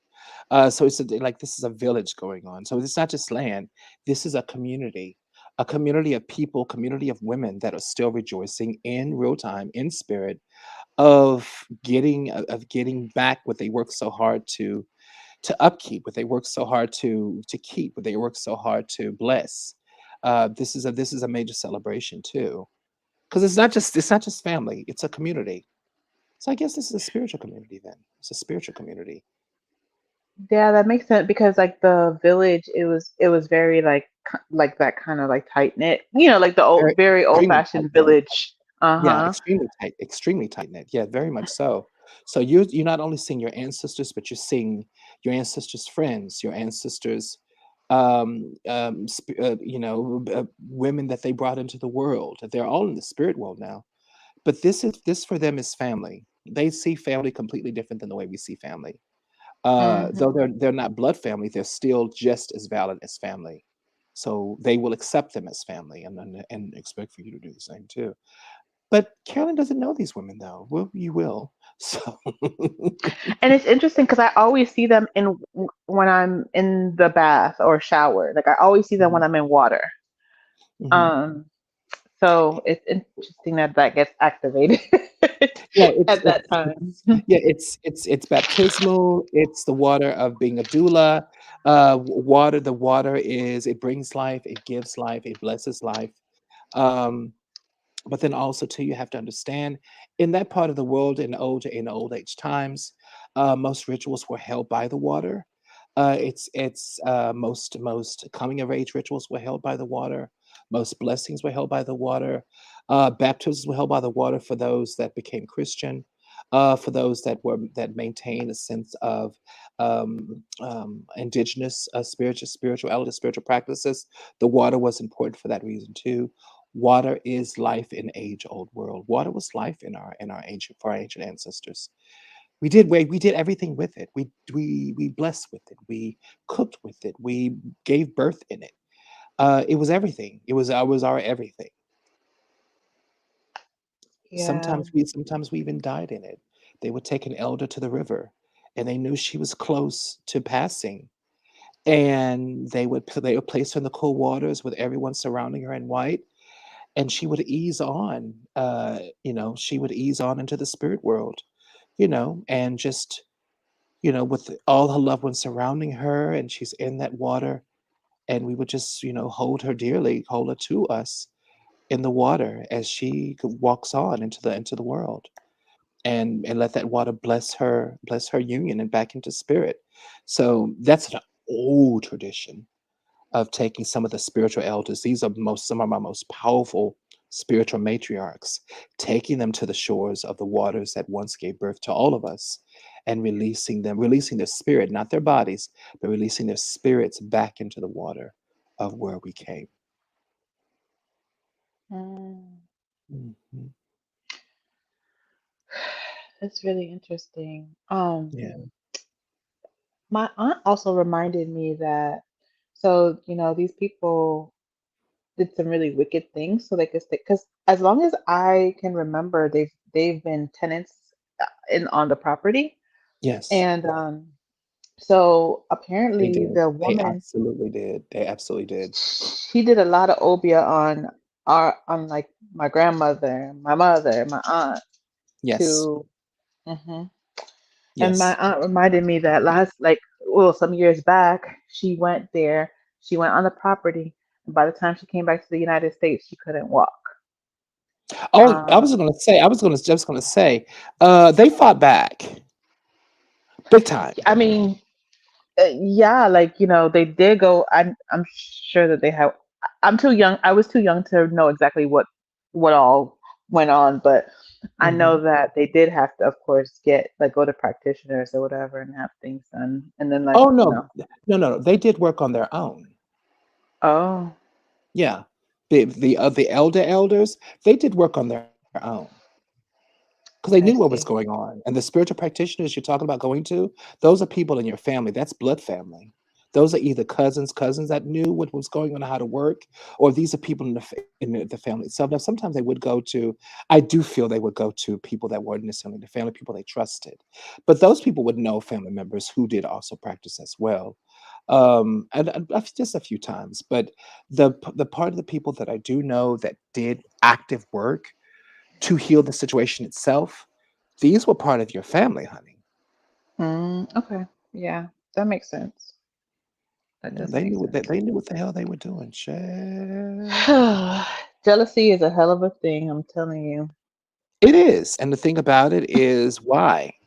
There's plenty for Right, everybody. You know, right. I can understand heartbreak and everything else and missed opportunities, whatever else. But go get you some life. Go buy a pound of life and a dozen of audacity and some self-rising flour, which can be compunction. And let's make a cake.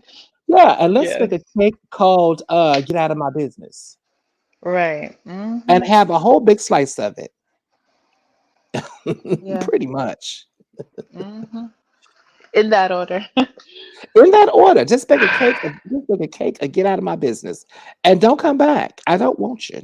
Leave, demon. Don't come back. I call everybody Yeah, demons I don't like. That's so not right. You're just generalizing people. People are people, y'all, definitely. Um, but you have to control your spirit space and who you have around you. That's just the best way to go. And that's just my practice, honey, definitely. Control who's around you, who has access to you. You know that already, definitely. absolutely. Hmm. So, I guess my next question is it now that they've been removed, if I go with my aunt, um, is it safe for us to go, or is there something that needs to be done to make it safe for us to go? You get what I'm saying? Like, because Hmm. I honestly don't trust them enough to like not think that they left it booby trapped, or or like laid tricks for us or something, something crazy. Yeah, I know exactly. For what I feel, um, hmm, no, it's safe. But listen, if you want to know for sure, or if you just want a good conjuring around, you can always book me for a reading, definitely. I do actually intend to find out what we need to do, but But um, later on, when everything comes to pass, and we could just go from there. What I feel coming from here, booby trap. I know how you would feel that. Absolutely, and you're every right to feel that way. I would too, but no, only because your ancestors are celebrating for a reason. Do you think okay, those good wise ladies would be celebrating in that way so viscerally if there was something still of harm that could come to family? No, they cleansed all that away. The fact they can that's a get them good off point. that land, that was the coup. That was the cue in order to make sure they had to get them off the land. And now they can cure that land, the ancestors themselves. That's why they're celebrating. Because they know that they can do the work. The work it can easily be done. They just had to get them off the land. Your people are not my people. Your people have mistreated my people. They were happy to get them off the land itself. Hmm. That makes Pretty sense. much. Yeah, pretty much. Okay, okay. Hmm. Mm. Well, I'm glad that we were able to discuss this. Thank you. Definitely. I love the fact that um, it's such a beautiful vested interest concerning all that's going on in this beautiful ancient land of yours that's been inside your family. Um, but I also love the fact that they're involving you. Yeah.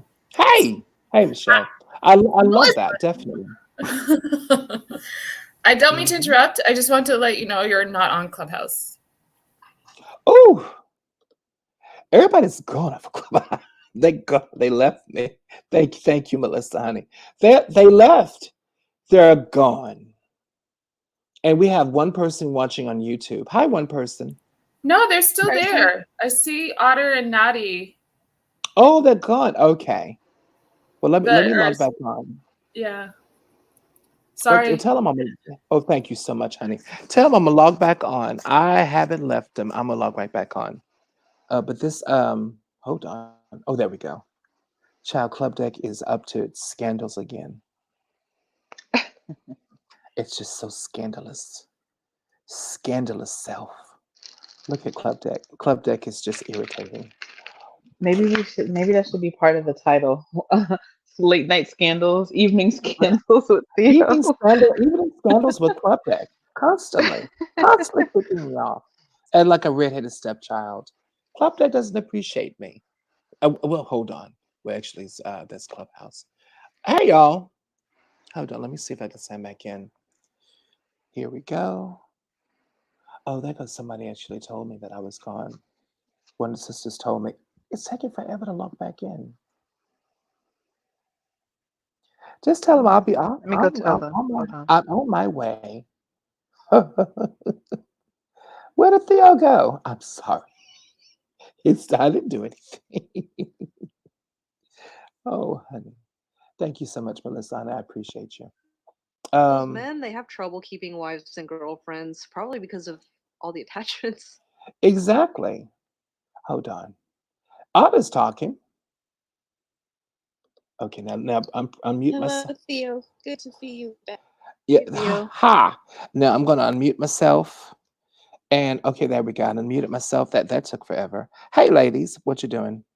Y'all, How are you we've been live discussing on. Bigfoot? Sorry to interrupt you. Sorry. What do we do? We were discussing Bigfoot, me and Otter. That's wonderful, honey. Um. Ooh, no, I'm not going to mention that. Anyway, it's not a problem. All right, listen, what's going on, everybody? How are you doing? Hey, Sister Rashida, what's going on? How are you? What is y'all doing? What y'all doing up in here? Y'all having fun? Of course. Yeah. Listen. um, sorry about that. Clubhouse had kicked me out again. Um, but I'm actually up on Club Deck too. Hold on. There is had quite a few people up then. Oh, hi, honey. Had quite a few people that were up here on Club Deck. No, sorry, StreamYard. On Facebook, I think it was on Instagram. Yeah. Anyway, what's going on, everybody? How are you? I'm sitting over here I'm sewing. glad I found that Otter had an encounter with Bigfoot. That really excited me. Oh, hmm oh, really? Yeah. And Anna, she what did you said it. do? What did Yeah, Bigfoot do? she said she encountered Bigfoot several years ago, and it is an elemental, as I thought, and I thought it was Yes. like a spirit that protects like Mother Nature, like a security guard. She said yes. I'm like, wow, because I always loved to learn about that particular cryptid. Yeah, I always felt Bigfoot was a major protector of Mother Nature too as well. But also too, I also feel that it is a dimensional animal, so it's multidimensional, which Yes, means that that yeah, which means that it has the gift of being able to cross over from dimension to dimension, which is amazing, by the way. I think that's so cool. We used to have that gift too. In fact, to be quite frank with you, I feel now this is what I feel, everybody, and I could be wrong. There were a lot of indigenous, there were a lot of hominids before we became Homo sapien, and there were a lot of men concerning humankind. I feel a lot of those that were once, the hominids that kind of predated us. They were so close to the animal world that they could walk dimension. I feel a lot of them are in other dimensions, in worlds that are prehistoric, that are very much like ours. But let's go back about 75 to 85,000 years. And I feel they're back in those beautiful ancient worlds in other dimensions, much like our own. But they're just, they're not in this dimension. And that's how, because there was a really big discussion. I remember thinking about this years ago. I was wondering, there were so hundreds and thousands of these hominids. walking all across Europe in different ways or the other. And they all died out. We killed all of them. The Homo sapien killed every last one. No, I feel that there were skirmishes and things like that. I feel if anything, they crossed over into the other dimensions, such as other animals do, or we just, they were mated out. We just cross pollinated with them, and they were through the tens of thousands of years. They were, what's the word? They were bred out. Is that a word? No, it's not a word, but you get the point. Mhm. Uh-oh. Clubhouse kicked me out again. It did. You're here. I see. Oh! Because every time y'all get quiet, I'm like, oh God, he kicked me out again. So that could be that could actually be it though. Definitely. It's just one of those theories, honey. So Natty, how are you doing? What's going on with you?